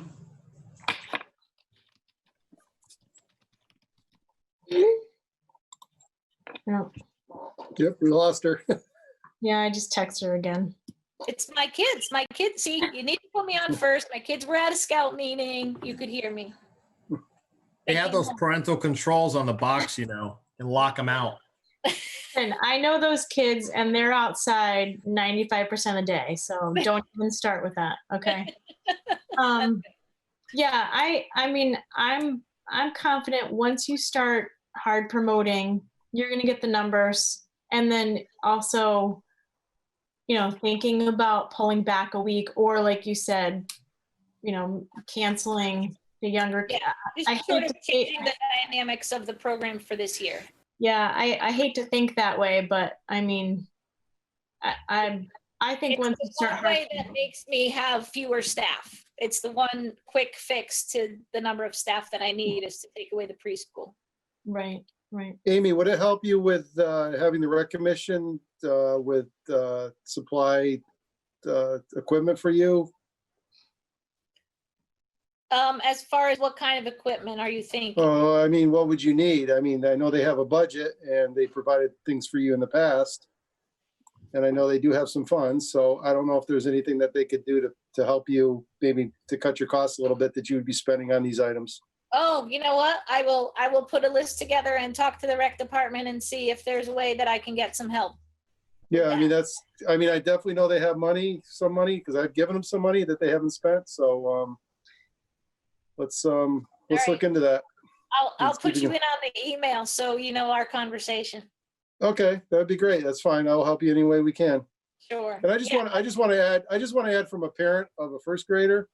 I want to send him to camp, and the reason I'm doing it is because he's socially isolated from his friends and the other kids, and I think it's really important that the kids spend time together and they play and they go swimming and they do all their things, and it's been very tough on some of the kids in Andover, and I think what you're doing is a great thing, and I think we really need to We really need to fill that. We really need to fill this program up. Yeah, I want to make it as much of a normal summer for as many of them as we can. Just It's been very tough. I can tell you It from has. parents. It's A lot of the I don't have to tell you. yeah, right. And at least mine have each other. Drive me crazy, but have each other. Right. Yeah, And that's what a lot of parents are saying. Yeah, no, everybody misses Miss Amy. So we sent our kids there last summer, and they love Miss Knox and the crew. So definitely. And my other thought was when Jeff said that. So doesn't the rec committee usually do some like summer kickoff event? Which it doesn't sound like they're doing that this year. So I don't know. Right. If, you know, I think they mentioned that they might have a little bit of money from that because they do usually do something to open June 1st or whatever, which I know couldn't happen. But I will have to talk to Carol and see what. But I got to put one of you on this because I can't just say, "Hey, where's your money?" Well, That's fine. I think Jeff Murray would be happy to be part of that. Be that person. All right. So there's a motion in the meeting packet related to the summer program. Does anyone want to make that motion? Just one more question. Just one more question before we make this motion. Is this just going to be closed to Andover residents? Or are we going to be opening to other towns? Well, I think at this point with the issues that we're facing, I think I'd like to keep it closed to Andover students. Okay. But also, well, I guess that would change if we had a preschool program and we opened it to the kids that attended Andover Elementary School's preschool program, but live in Columbia or something. I think I'd be willing to take them just because they're their peers. Okay. And from school. Because But I know a lot of the other neighboring towns, especially Coventry, canceled their program and some of the other neighboring towns. So, I mean, I think this is a great thing for our town to show that we do have this program for parents. And I think because we are small, I think that's why we can do it because, we don't have the hordes of people coming. And I mean, hopefully we'll get enough to make it worthwhile. But Is there a reason? How did you come up with the limit of 30? The limit of 30 I came up with because of the groups of 10 and the building that we're using, the 3 different rooms. So the groups of 10 for the 3 different rooms that we have. Okay, just curious. Would it Up to very recently, 30 was the upper limit. It's now been relaxed to 50, but I don't think physically we can deal with that. Unless we had the community room. Well, let's get to that one. 30 is a good number. Yep, it's a good number. Despite the circumstances, it's a great number. Let's try to max out 30 and make it happen. So, somebody want to read the motion? Okay, I motion to authorize the first selectman of the town of Andover to enter into an agreement authorizing the town through the Recreation Commission to hold the Andover Youth Summer Camp in conjunction with Cool and the Andover Lake Property Owners Association and allow the use of the senior transportation's 20-passenger bus. I'll second that. Do we want to have any further discussion related to this? I just have one quick question. Is there any way that we can help Amy get the word out on our website, our Facebook page? How can we, is it appropriate for us to help? How can we get the word out? I need Bridie to put it out in his Sunday scoop. We'll ask Diane Grenier to also put that out, and we're asking her right now since she's on our call to put that out. I think it's been in her this and that. So you mean before it was definite? Yeah, you gotta advertise, man. So, any further discussion? I'd say put it in text, but we got complaints for that, so. Okay. All right. It is a townwide emergency. All those in favor? Aye. Aye. All those opposed? Nobody? Wow, 5-0. It's good. Good. All right, let's move on to 7E, Recreation Commission sign request. Before we get started with this, Eric, I read in here that the Recreation Commission is going to come back to us next month with where they want it.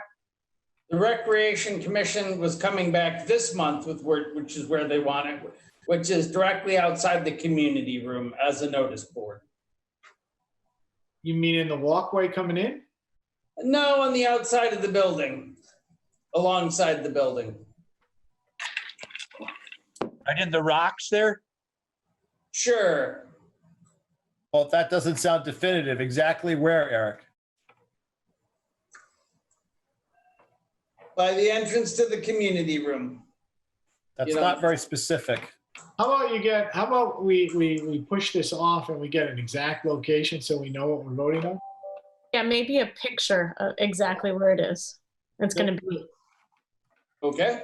I'm all in favor of that. Okay, we're going to move on now to golf carts in the Lake District. Oh boy. This is going to be good. Yeah. So, Eric, we've had a request for people to operate their golf carts in the Lake District. Did this come from Amy too? No. She's not in the Lake District. Seems like a rec thing, that's all. Seems like a rec thing. Selectman Mandeville, it didn't even come from me. So. Where did this come from to start with? Doesn't matter. Eric. So a resident asked whether the Board of Selectmen would consider this because the state allows you collectively, because you are the local traffic authority, to decide to allow, golf carts on any road with a speed limit of 25 miles an hour or below, if you so choose. So given that we had a request, I spoke to Mr. McGuire, I got his opinion of it, and Dennis O'Brien and I drafted an ordinance or an order from the local traffic authority that if you so desired, you could pass and put into an effect. Not saying you have to or you should or anything else, just that is what it would look like if that was a decision you wanted to make. So was all the people in the Lake District asked if they want golf carts in the Lake District? Did I go around to every single household in the Lake District and ask? No, of course not. I asked Alma and I asked Alpoa for their comment, but did I ask each individual member? No.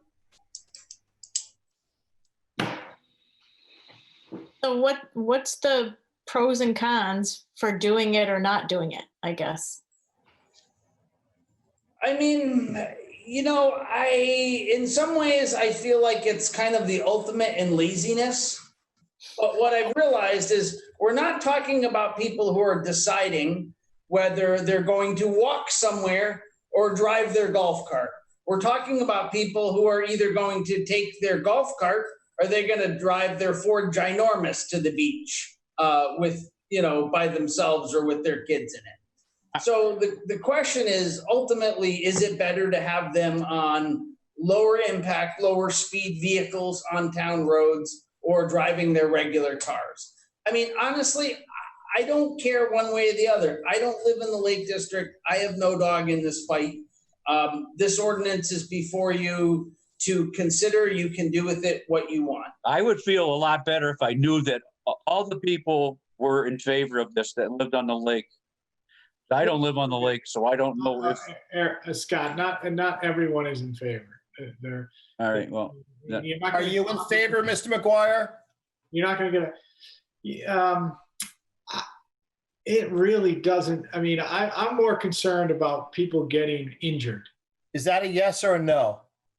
I would vote for it because I simply don't think it's going to impact, one way or the other. I mean, I'm not going to be negatively impacted. I don't have a golf cart. I never will have a golf cart.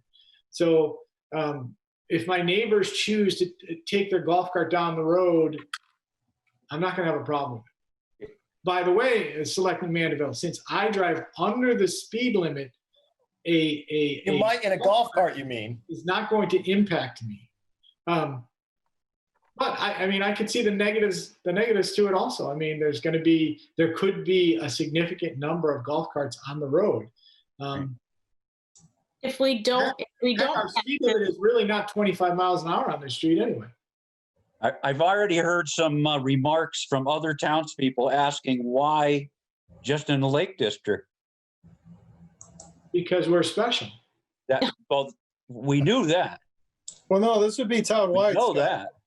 This would be townwide. You just can't cross any state highways. Right. Well, No, that's not true.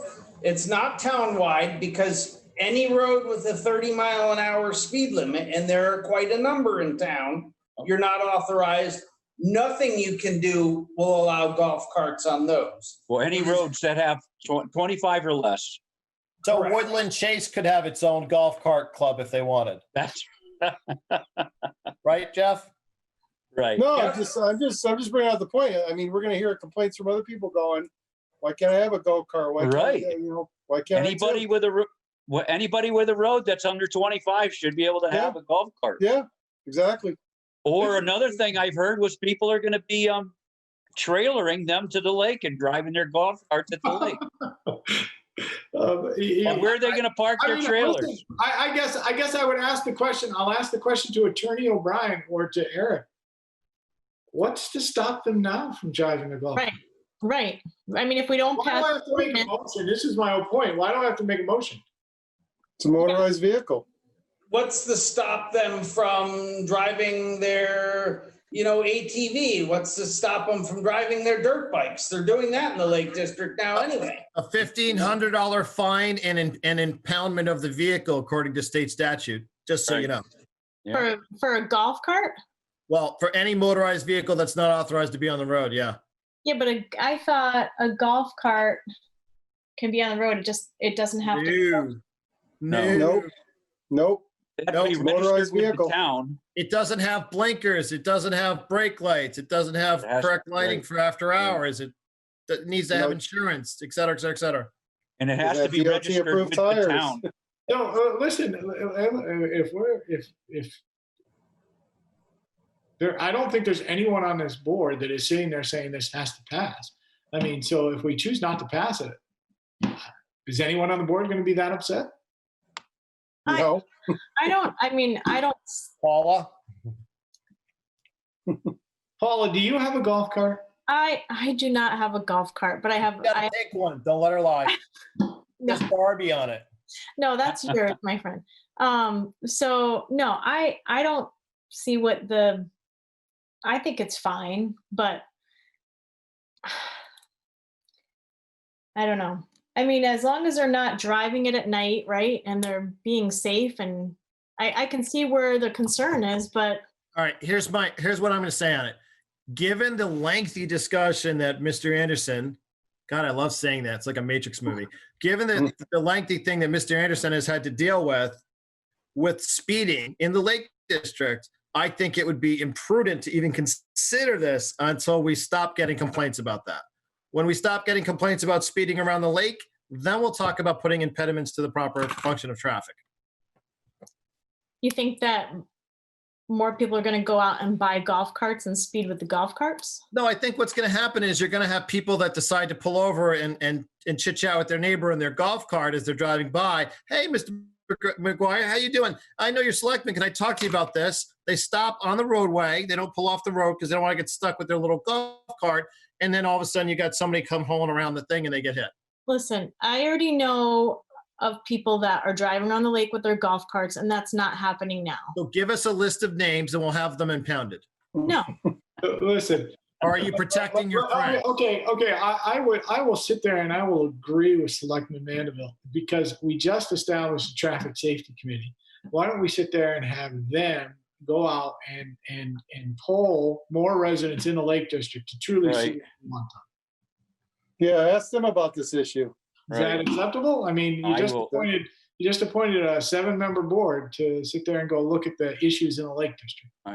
I don't believe that any one of us should be making a decision without knowing how many people in the Lake District are in favor of having golf carts. Okay. All righty. All right, move on. Ordinance regarding the resignation and replacement of any town official, 7G. Have we read the ordinance? Are we okay with our ordinance? I'm very much okay with it. Okay. Yeah, I'm fine with it. I'm good. Okay, do we need to? I'm read good. that? Do we need to read that, or do we sit there? It's already posted in our packet. Can we make a motion to sit there and pass that ordinance? Well, let's ask the town attorney. If we just make a motion to pass that ordinance, are we acceptable without reading the entire? I believe you are. Okay, someone want to make that motion? Adrian, make this motion. I make a motion that we accept the town ordinance as drafted by the town attorney, Dennis O'Brien, with regards to replacement or resigning of any elected official. Very good. I second I that. think it actually covers, does it cover it appointed also or no? Just so I'm not missing Yes, it. covers Elected or appointed. Sorry, so Covers appointed appointments as or well. elected officials to any town board or committee. You want me to speak to it? I can Sure, go ahead, quickly. Oh, we Yeah. need a sec. I think the concern was that there were resignations being submitted to town chairs and Dennis, we need a second. I seconded it. I'm sorry, I didn't hear it. Apologize. all right, well, I don't, I'm not part of the discussion anyway. I'm just giving attorney Okay. advice. But that's okay. I'll do it. Yeah, Adrian raised the problem of possibly town chairs or chairs of commissions getting resignation letters from public officials and sitting on them for a while. And don't forget, if you wait long enough, the decision has to be made by you people, the Board of Selectmen. If they do it within a certain amount of time, the commission or committee that's impacted will make the decision. So it makes a difference. And a lot of people don't know that when you submit a resignation, it's supposed to go to the town clerk. This will make any party chair or chair of a commission or board, if they get a resignation letter from a member, pass it right on to the town clerk where it's supposed to go, so that action can be taken timely instead of waiting around. All right, so the ordinance, minor ordinance is drafted is before us. Adrian's made motion, seconded by Scott. Any further discussion by any of the members of the Board of Selectmen? All right, all those in favor? Aye. Aye. 5-0. Okay, we're gonna move on now to 7H, potential purchase of speed control signs. Eric, why don't you address this, and where is the money coming from? So I would probably, it can come out of two places. We can take it out of the resident state trooper's budget, but we would have to transfer money into his budget to do it, because that's probably where it should come out of, or we could just take it straight out of contingency. Those are our two real options for where we fund this thing. Couple different options, basically a 12-inch option and a 15-inch option, whether you want the little one or you want the medium-sized one. They're both in, what? This is pole mounted. This is pole mounted, but with the variable mount, so you can just attach it to any of our vertical posts. Okay. This does not have the solar, but this comes with one backup battery. I basically had them add in a battery, because that means you can have one battery, charging, and then just swap out batteries if you decide to leave it in place for a while. The other thing that I really like about this unit is it collects data. So you can look back and you can say, of everybody who came through this radar sign, how fast were they going? And it doesn't take a picture of them, so you don't get, like this guy was going this speed, but what it will tell you is that, on average, 30% of the people are doing the speed limit. The fastest guy was going this, the average speed is this, and you can graph that data any way you want. So you can move it around and you can identify where in town where the issues truly are. Right. And so you were involved in finding out which one was the best one, Eric? So you picked them out? So this was the original recommendation from our resident state trooper. I don't own that. I did look at a couple other units, and a while back I gave you some information on a different manufacturer. But when I really look at it, this is a good one. It seems to be what all the resident state troopers in the area have. It has the data collection function that's of interest to me. The only downside is you only get, say 3 or 4 days out of a battery before you need to either swap out a battery or move location.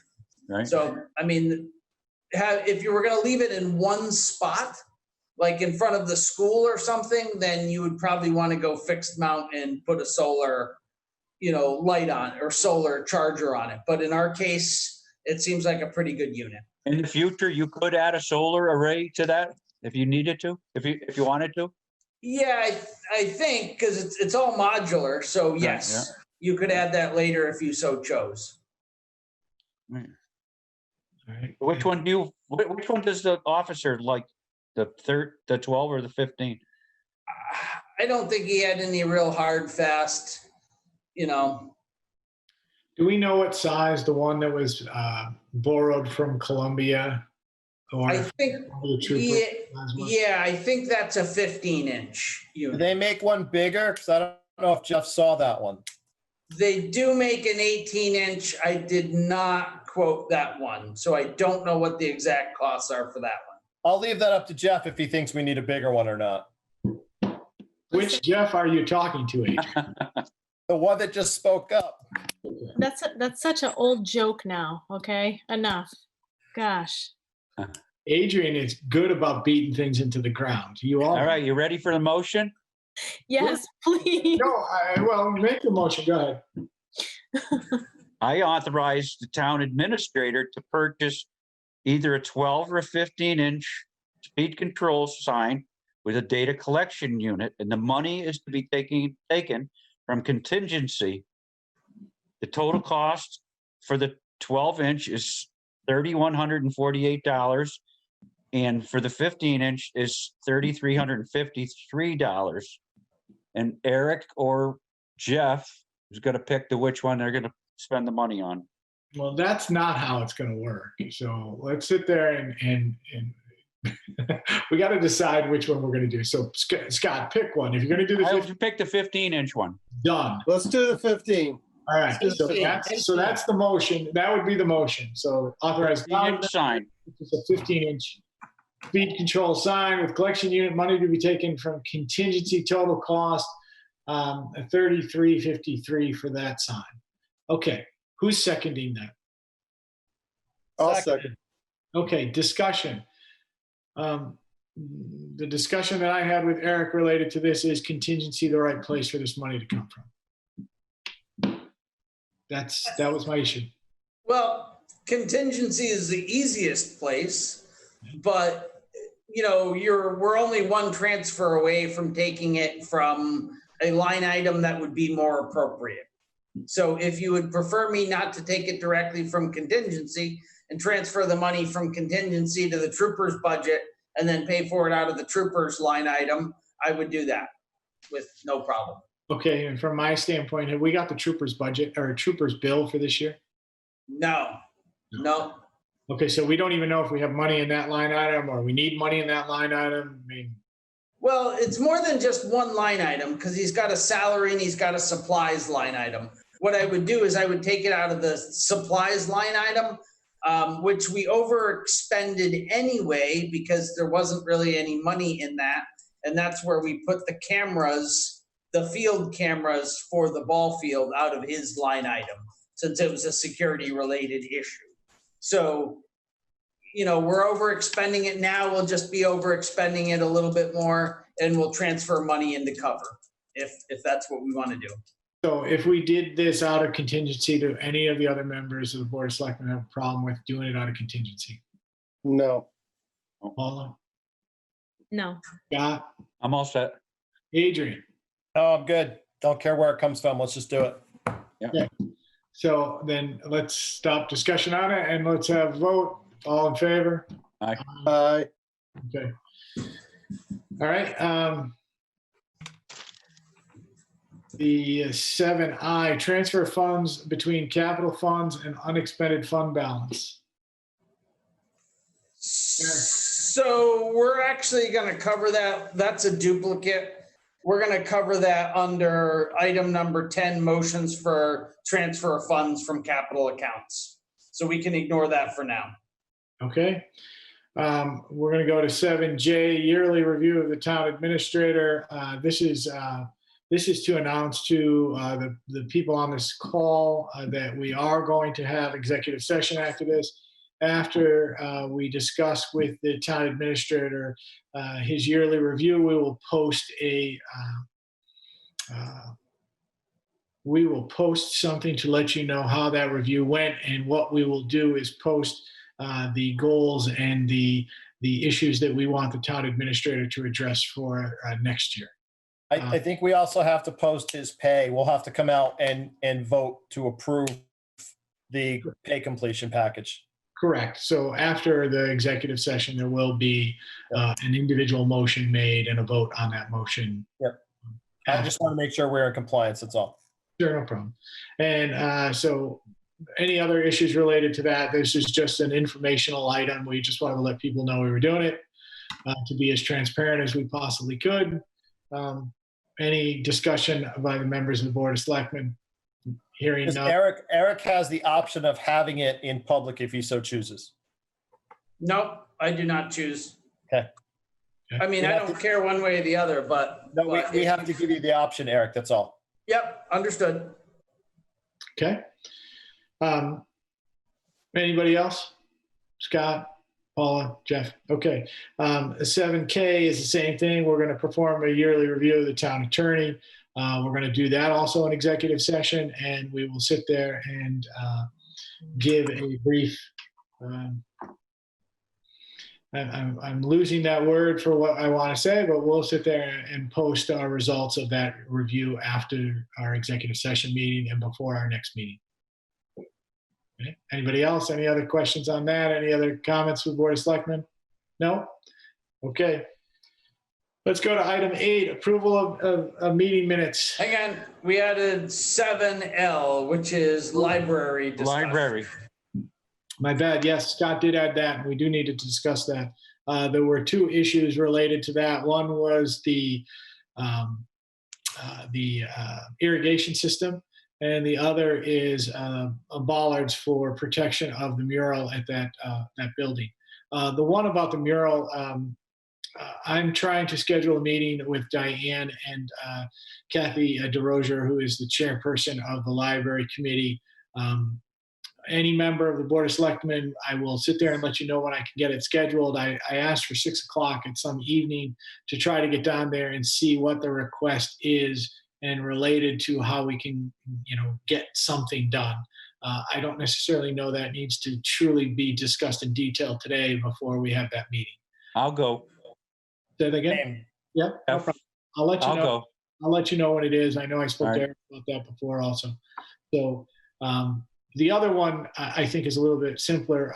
The library board has already voted to install a irrigation system in their at the library, and they want our approval to allow them to do it. It's an irrigation system that has been funded by donations and is not at a cost to the town. They just want approval to sit there and do it. What we probably need to do is make a motion to allow them to do the sprinkler system, but also make it contingent on the fact that it's done after the work for the connectivity grant is completed, because what their thought is they wanted to sit there and do this work when all of the other work was being done to their property, so that they wouldn't have to damage the property multiple times, which is smart. And, it was probably wise not to have their contractors there at the same time the connectivity grant contractors are there. So, but, I don't think that the irrigation system at the the library and not being with tax dollars. It just needs an approval. So, I do have one question. Has anyone from the library discussed what their long-term plans are? Like, they're going to need more money for opening it, closing it. It needs to be on a schedule for those types of things, and how that's going to be addressed. I think Diane is the only one from the library committee on. So if you can sit there and unmute Diane, let's sit there and see if she can help us out. Diane, you are now unmuted. Am I on? You Yes, are. ma'am. Oh, okay. First, Jeff, before we get to that one, about the bumper meeting, I had sent you an email. Kathy and I are available Thursday at 6 o'clock at the library, if that works for you. It will work for me. If any of the other Board of Selectmen members can make that, that would be great. Okay, it's a date. Yeah. Okay, and Adrian's question about long-term planning of opening and closing. No, we hadn't discussed that, but we certainly will. Scott, do we have somebody that already comes and does the ball field for winterization and all that? Yes, we do. Is it a flat rate or is it per head? Do we have any idea? Well, Hebron's going to be doing it this year. Okay. And so we'd have to talk to them to see if they would do that system. It's going to be a very small system. Yeah, I don't know if the town crew has a small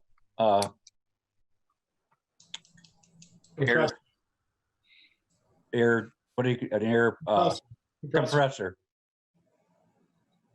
Yeah, depending upon what the actual install sizing and everything is, it Right. can be done it could probably be done with something like a 60-gallon compressor. You need something at least that size for a system like that.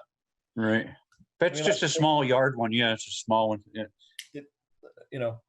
I'm just curious because, just so the library understands, they're also going to be looking for probably another $300 a year to $400 a year for just basic maintenance to open and close it. So right. Ours is down at the ball field is I think 3 or 4. Yeah. On either end. Yeah. So it's a smaller system. It generally runs about $300 a year. It's 150 for the open, 150 for the close, and then you'll need another $100 a year and just, a head went bad or something over the winter. So, but just curious if they had planned for it. I think it's a good idea in the long term, though. It would allow them to do some nice things down there if they so choose. So, right. Okay, so does anyone want to make a motion to allow them to do that? Right.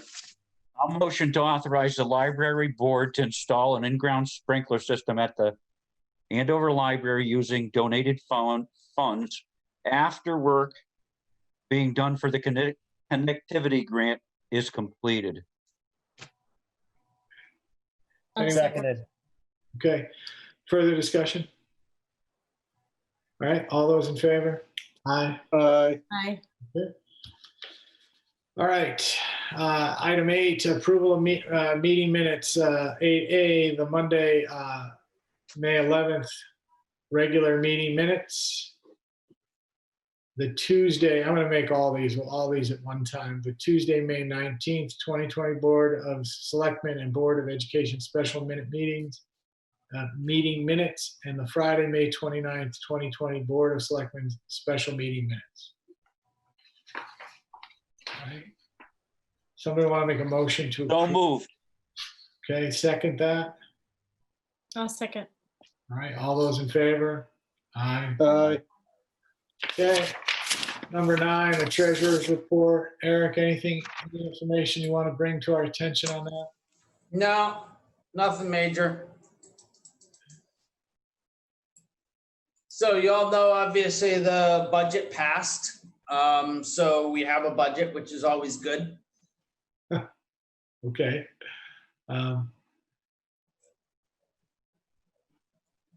So, all right.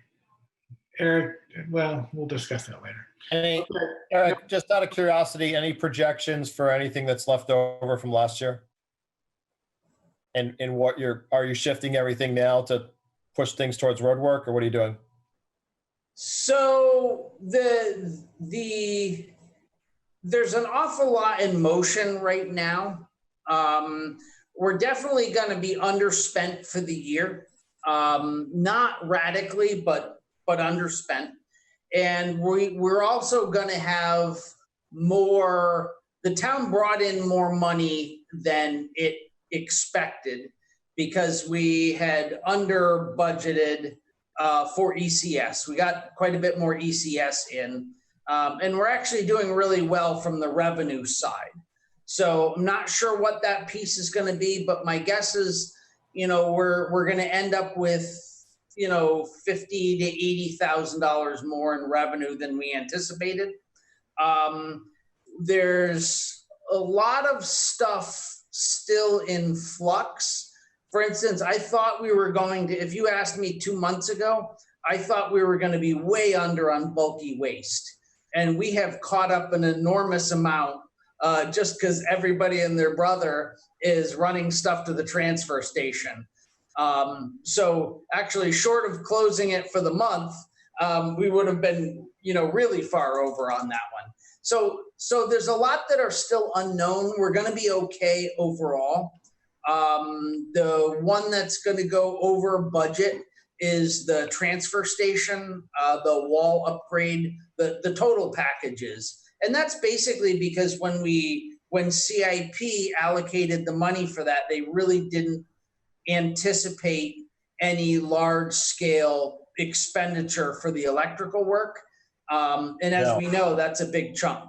We also didn't plan on a poured wall or poured concrete new pads, so. Correct. Are you, but I guess my point is, is that going to eat up the 50 to 80, or do we still have 50 to 80? And if we do, are we trying to tie that up in road stuff or something else that we need to get done? Well, see, I don't think the 50 to 80 on the revenue side, I can just arbitrarily decide to spend. So the increased revenue, there's nothing I can do about that. That's going into the unexpended fund balance. Okay. That would take, at this point, a public meeting or the Board of Finance. Well, but to modify the budget. No, but couldn't you ask for a modification to have that transferred to the over expenditure on the transfer station?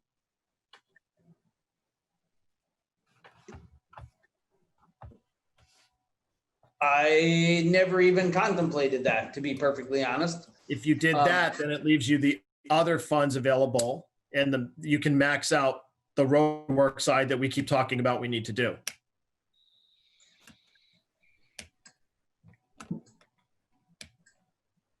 Okay.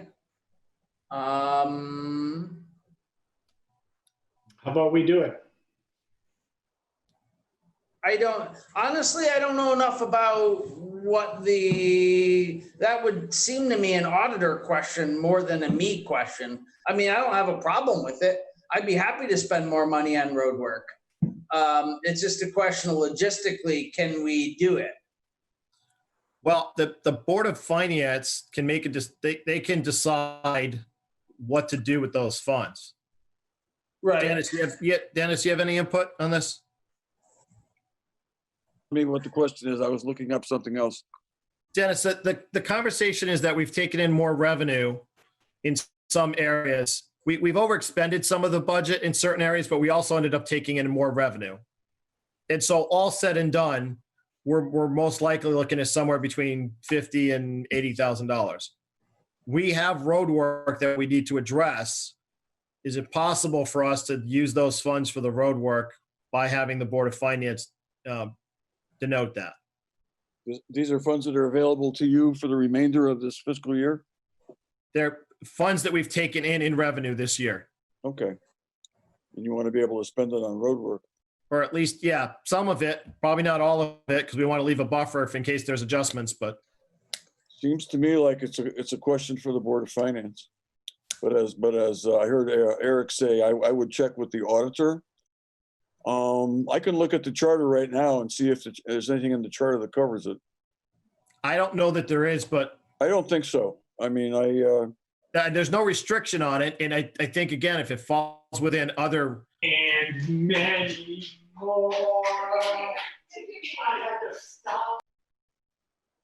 No problem. Jeff singing happy birthday. I was like, okay. Oh, I was all like, we're being serenaded. Yeah, good. No, so I think, I mean, Eric, I think if it falls within the limits of the charter and the fact that we're now outside of the third, you could use those funds for, say, for the transfer station, and then transfer other funds, which you have flexibility of moving around based on the charter for the road work. I mean, I guess my stumbling block, Adrian, is that that's not budgeted number. That's not budgeted money. It's money we have, but it's not, it was never money in our budget because we didn't anticipate getting those revenues. Was it earmarked? We're over budget, under budget, whichever way you want to look at it, where we collected more than we budgeted. So right, you're one way or the other. Where did the money come from? It came from grants. It came from. We got more money under ECS than we had budgeted for. Oh. All right. So wouldn't that money? The question, you can sit there and look at it multiple ways. We got more from ECS. We got more from other areas. We're just we underestimated our revenue collection. So if we had budgeted correctly for ECS, we wouldn't have spent as much town money on the school. ECS would have picked up the difference, but we factored in that the state had been cutting fairly regularly. Right. And so we went with the assumptions that we were given at the current time. So let's ask the auditor the question, because he's probably the more appropriate person, and let's get. I would say so. I'll take a quick look at the charter and see if I find anything in there. I mean, I got to believe that Adrian's correct. We should be able to spend the money. It's just. I think you can do it. I just don't know the legal rubric under which you would do it. Right. See, it would be a decision for the Board of Finance. The thing is, in a normal budget year, because you're spending money outside of the budget itself, so that would have to go to a town meeting to do. Yeah, right. But I'm just thinking, let me talk to the auditor and see if there's a way we can do this, because we even if that gets us half a road or another road treatment, it's a step in the right direction. So. Sure. Especially the price of asphalt is so cheap this year. Everything that we can do. Is it really? Yes. I don't think so. You apparently didn't pay for any last year then. Well, all right. What's your tonnage rate right now for the town? I would have to look it up. I don't know it off the top of my head. You're under 100 though. You mean per ton? Yeah. Of finished asphalt. Yeah, I was thinking more liquid asphalt is the thing that's really hasn't dropped in price right now. No, that never does, because it's weird. It's because of the binders. It's separate. So, but actual tonnage is probably $30 cheaper than last year. It's almost probably a fifth cheaper. So. Well, no one in the community is going to be upset if we do road work. Right. So let's see what we need to do, Eric, and I'll talk to the auditor and. Okay. So let's move on from that section to, we went through, we all could have went through our town aid road, our cash report, our tax collection year over date, our over expenditure report. Any other questions for Eric or anything else related to that area? Jeff, nothing? Paula, Scott? Nope. Okay. Adrian, I'm sure you're good. Yep. I don't want to forget you. All right, the budget, transfer, refunds, over expenditure requirements, motions for transfers of funds from capital funds. Before we get to that, we got to do the 4 tax refunds for the tax collector. That's 11. Oops, did I number them out of order? It's all right. Oh, you're right. Yep, my bad. Okay, we all make mistakes. Mark that down for the review. Absolutely. So what do you want to do with this budget section?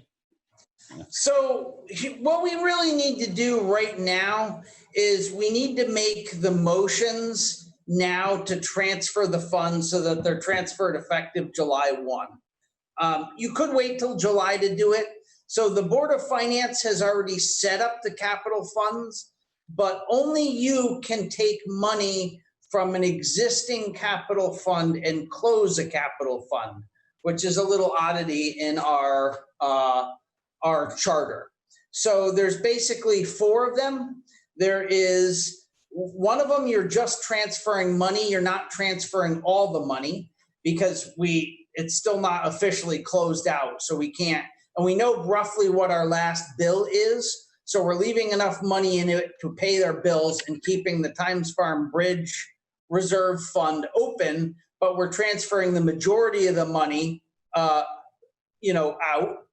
And then we're eliminating the Public Works Building Fund, putting all that to fund balance, and eliminating the new library fund, putting all that to fund balance, and then eliminating the AES expansion fund and putting all that to fund balance. And then once you put that in the fund balance, the budget takes over, and on July 1, that money just gets reallocated into the new funds that have already been created by the Board of Finance.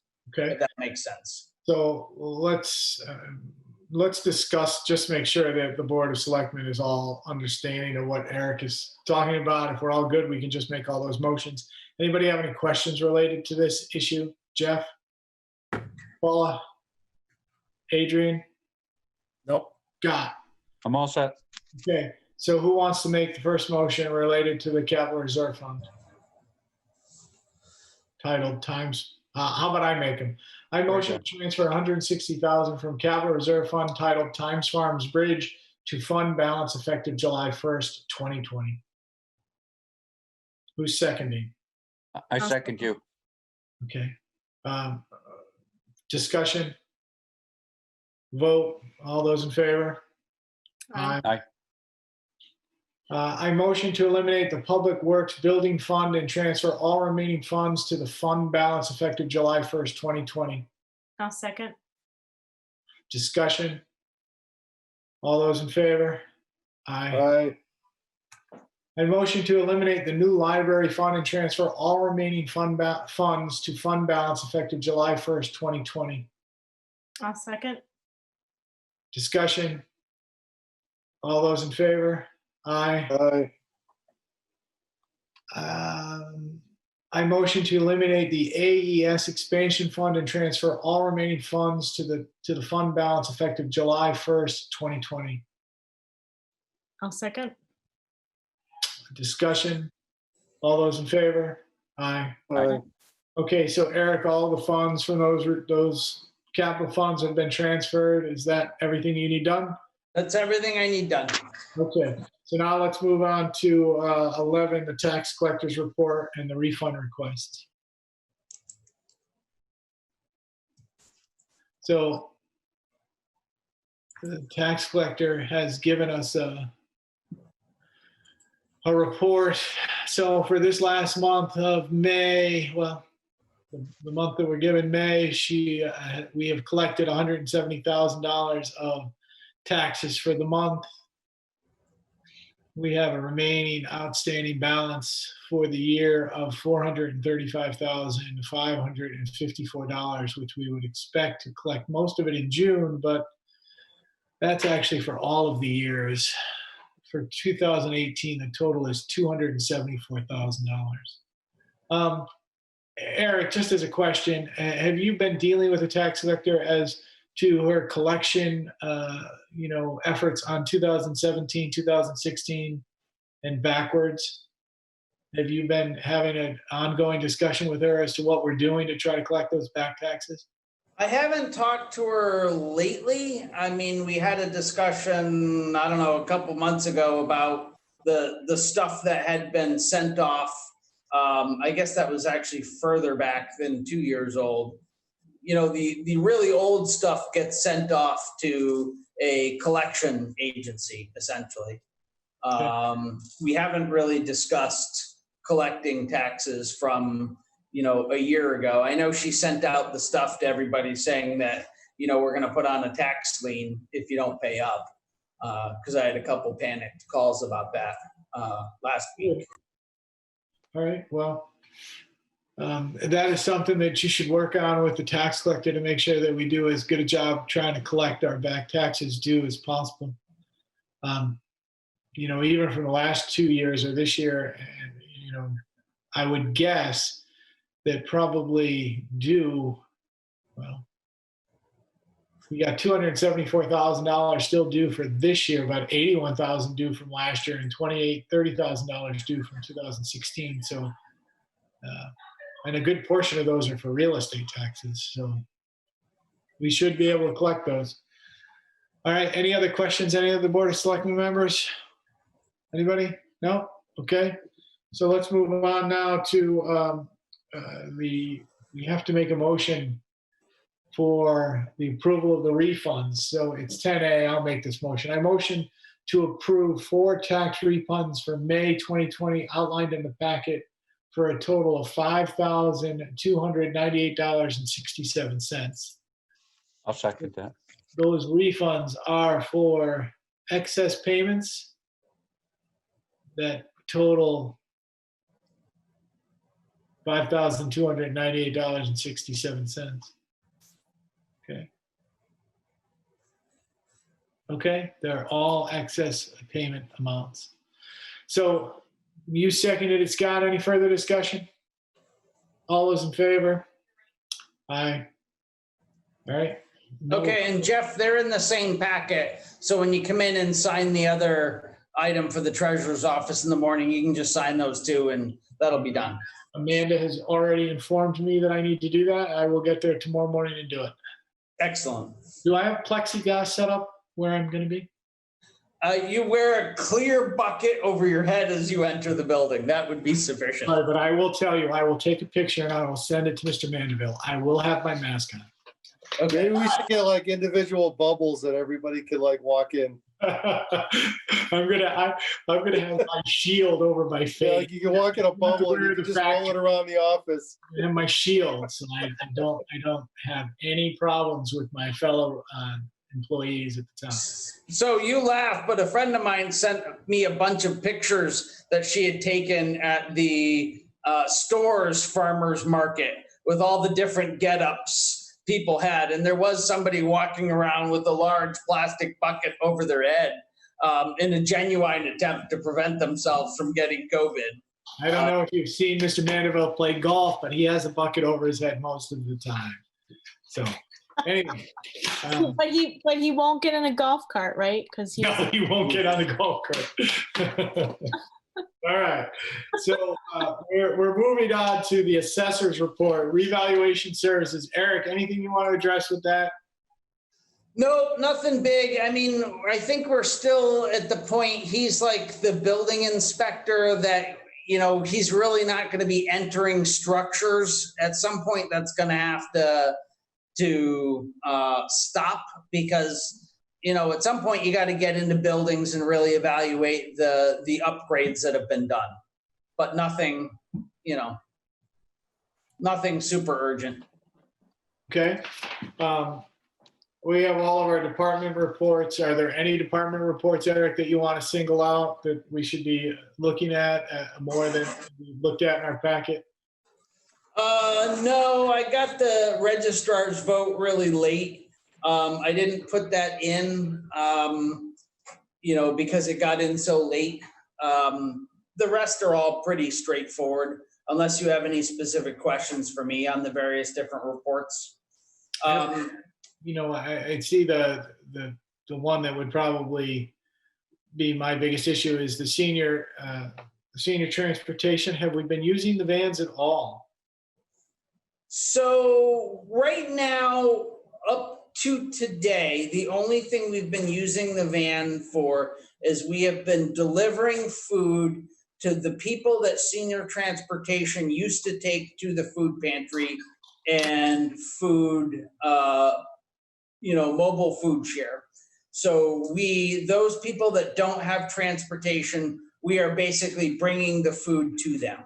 Okay. Starting this week, because CERT is no longer running their food delivery from Ted's, we have started up and we will bring one person at a time to the grocery store. There's currently only 2 people that really require that service, that really don't have the outside ability to get themselves and get them food. So those two individuals were basically doing one every, each person will go every second week. So that's, at this point, we don't have any medicals lined up. So we're minimizing the use of the bus. And right now we're just using one driver. What's in there for senior transportation is a little off, but Kathy kind of jumped the gun. We talked about it a little in the safety committee meeting, and she put everything out to everybody before, anybody reviewed it. So this is not exactly the plan, what's in your packet. And surprise, surprise, the first I saw of it was when I looked in the packet, because, why would you CC the town administrator? But, we do have a plan in place that we worked out with CERT, and we've discussed it with Rob Miller from Eastern Highlands Health District about how we can operate minimally and operate safely with senior transportation. Okay. So right now, we're still doing it on an emergency basis. All right, any of the other selectmen have any comments or concerns about the department reports? Eric, what's the transition plan currently for Kathy's position as a volunteer she's supposed to be resigning here shortly, right? Well, I got to hire her replacement. Okay. And have we advertised for that yet? We have not. We have not. Do we Okay, need to get that done, or? We definitely do. I got a bunch of job descriptions I got to write right now. And I just got to carve out enough time to actually sit down, write all the job descriptions, and then put it out there and start advertising. It's definitely on my to-do list. It's just, there's a lot of things on my to-do list. Okay. That may be an example of one of the reasons why we need to start progressing in that direction. That's all. Okay, anybody else? I concur. Jeff? Good? Paula? Good? Adrian? Oh, good. Scott? Good. Okay. All right, let's go on to 14 resignations. Eric? So we don't have any officially, other than David Gustanian, which you already know about, and we've set the special meeting for. Unofficially, Karen Osborne apparently is moving away from town. So she is a ZBA member, and we'll have to replace her. I emailed her and asked her whether she's officially resigning, but I haven't gotten anything back from them. But I think that one's coming. Okay. All right. That's all I know of. All right. We'll go to 15 correspondence. Any correspondence we need to be aware of? None. Okay. Public speak. Amanda, if you can go through everybody.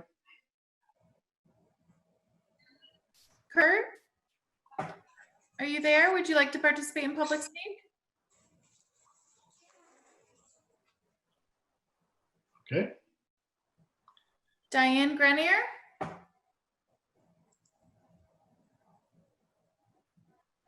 Okay. Okay, you got me there? Sure.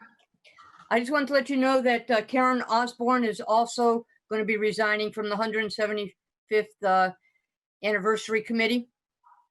She's already spoken to me about that, and I had hoped that she had already sent in her letter of resignation, but it should be coming. Yes, I did let her know she had to submit an official letter of resignation to the board. Okay. Thank you, Amanda. Thanks, Diane. Lucy Wilson?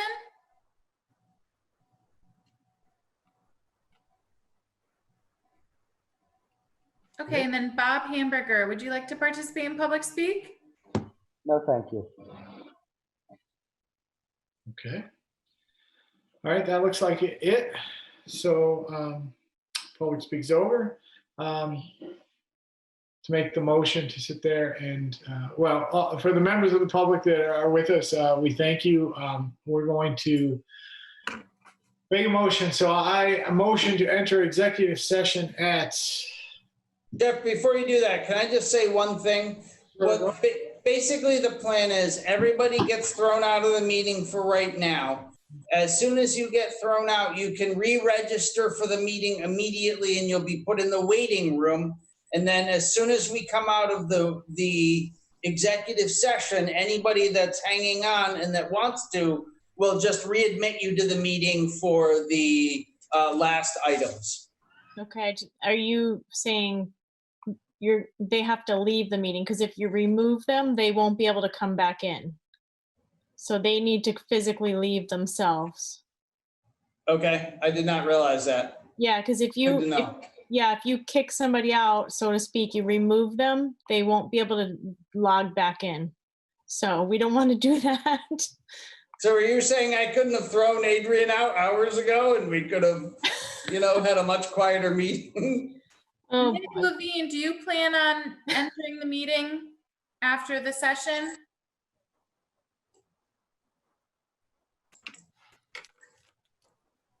nope. There you go. Yes, Nick, do you plan on re-entering after the executive session? Okay. Okay, so Kurt and Bob Hamburger, if you guys could leave the meeting, if you'd like to get back in, you can re-register right now, correct, Paula? And they would just be in a waiting room until we restart. Right. Correct. So they're gonna hit leave meeting, and then they can log back in like they did earlier, and they'll just hang out in the waiting room until they're admitted. Okay, so I'm going to sit there and make this motion, and then we can sit there and address everybody as we do this.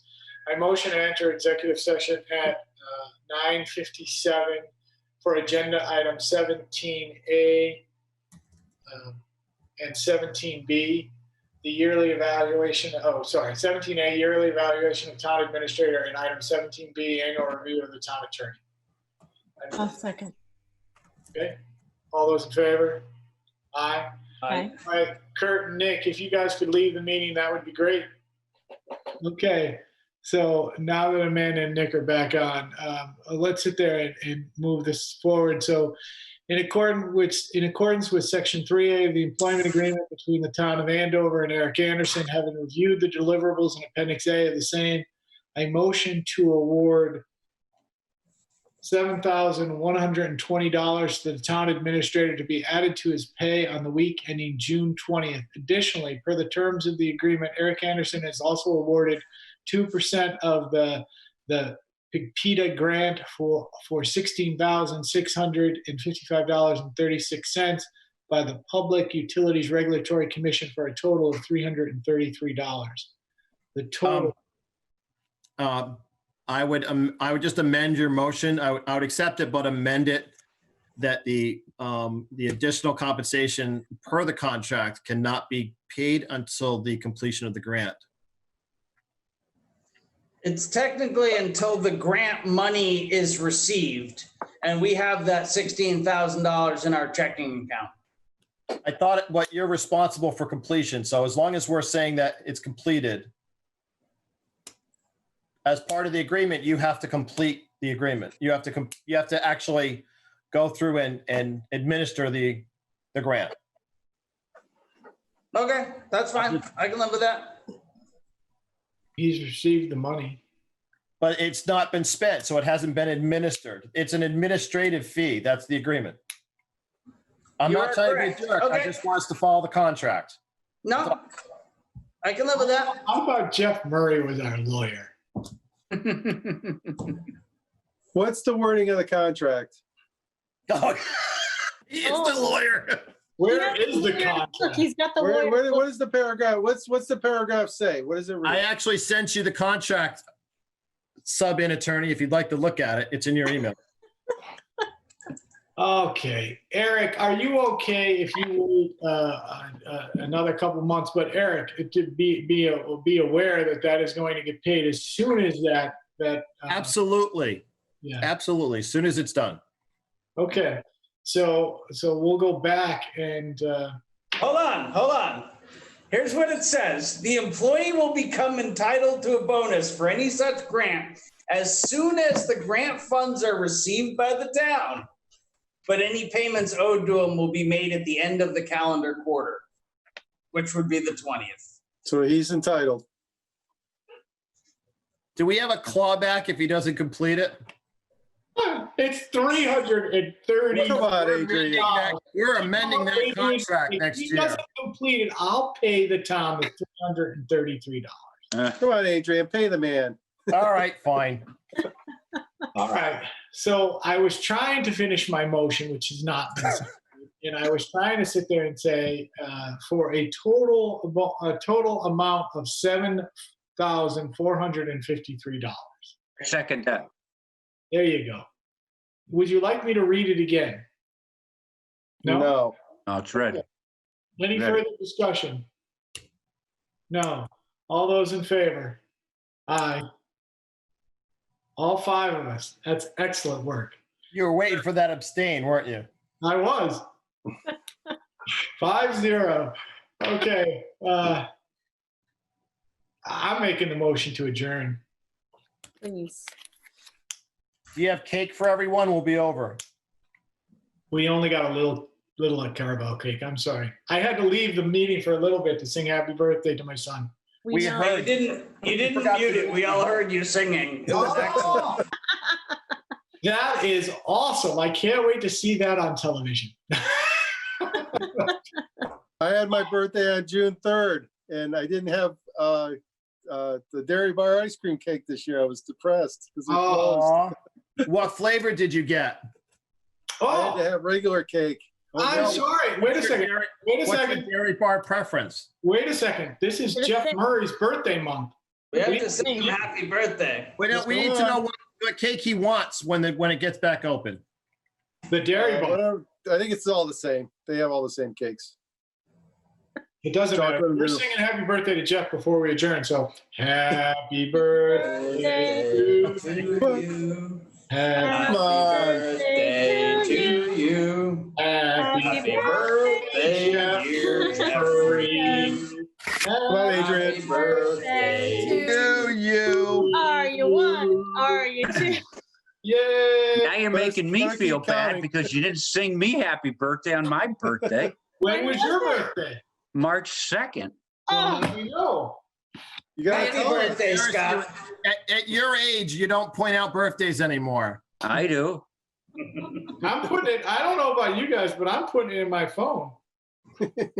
Yeah. June 3rd. I won't even put the year, Jeff. That's okay. Now I get to go Scott. You know, the only one I'm missing is Paula. I'm missing Amanda too. I got to get that one. You guys sang to me on, was it? I don't know if it was on my birthday, the meeting, January 14th. I expect a We card. did. Yeah. We did. I got to see if it's It was so bad, we all were trying to put it on the table. Scott, that was March 3rd or March 2nd? Second. What year is that? Ooh. 1956. 63. I love that. Good job, Scott. All right, I motion to adjourn. I'll say. Second. All right, all those in favor? Aye. Eric, thank you very much for everything. Amanda, thank you very much for everything. We appreciate it. Very welcome.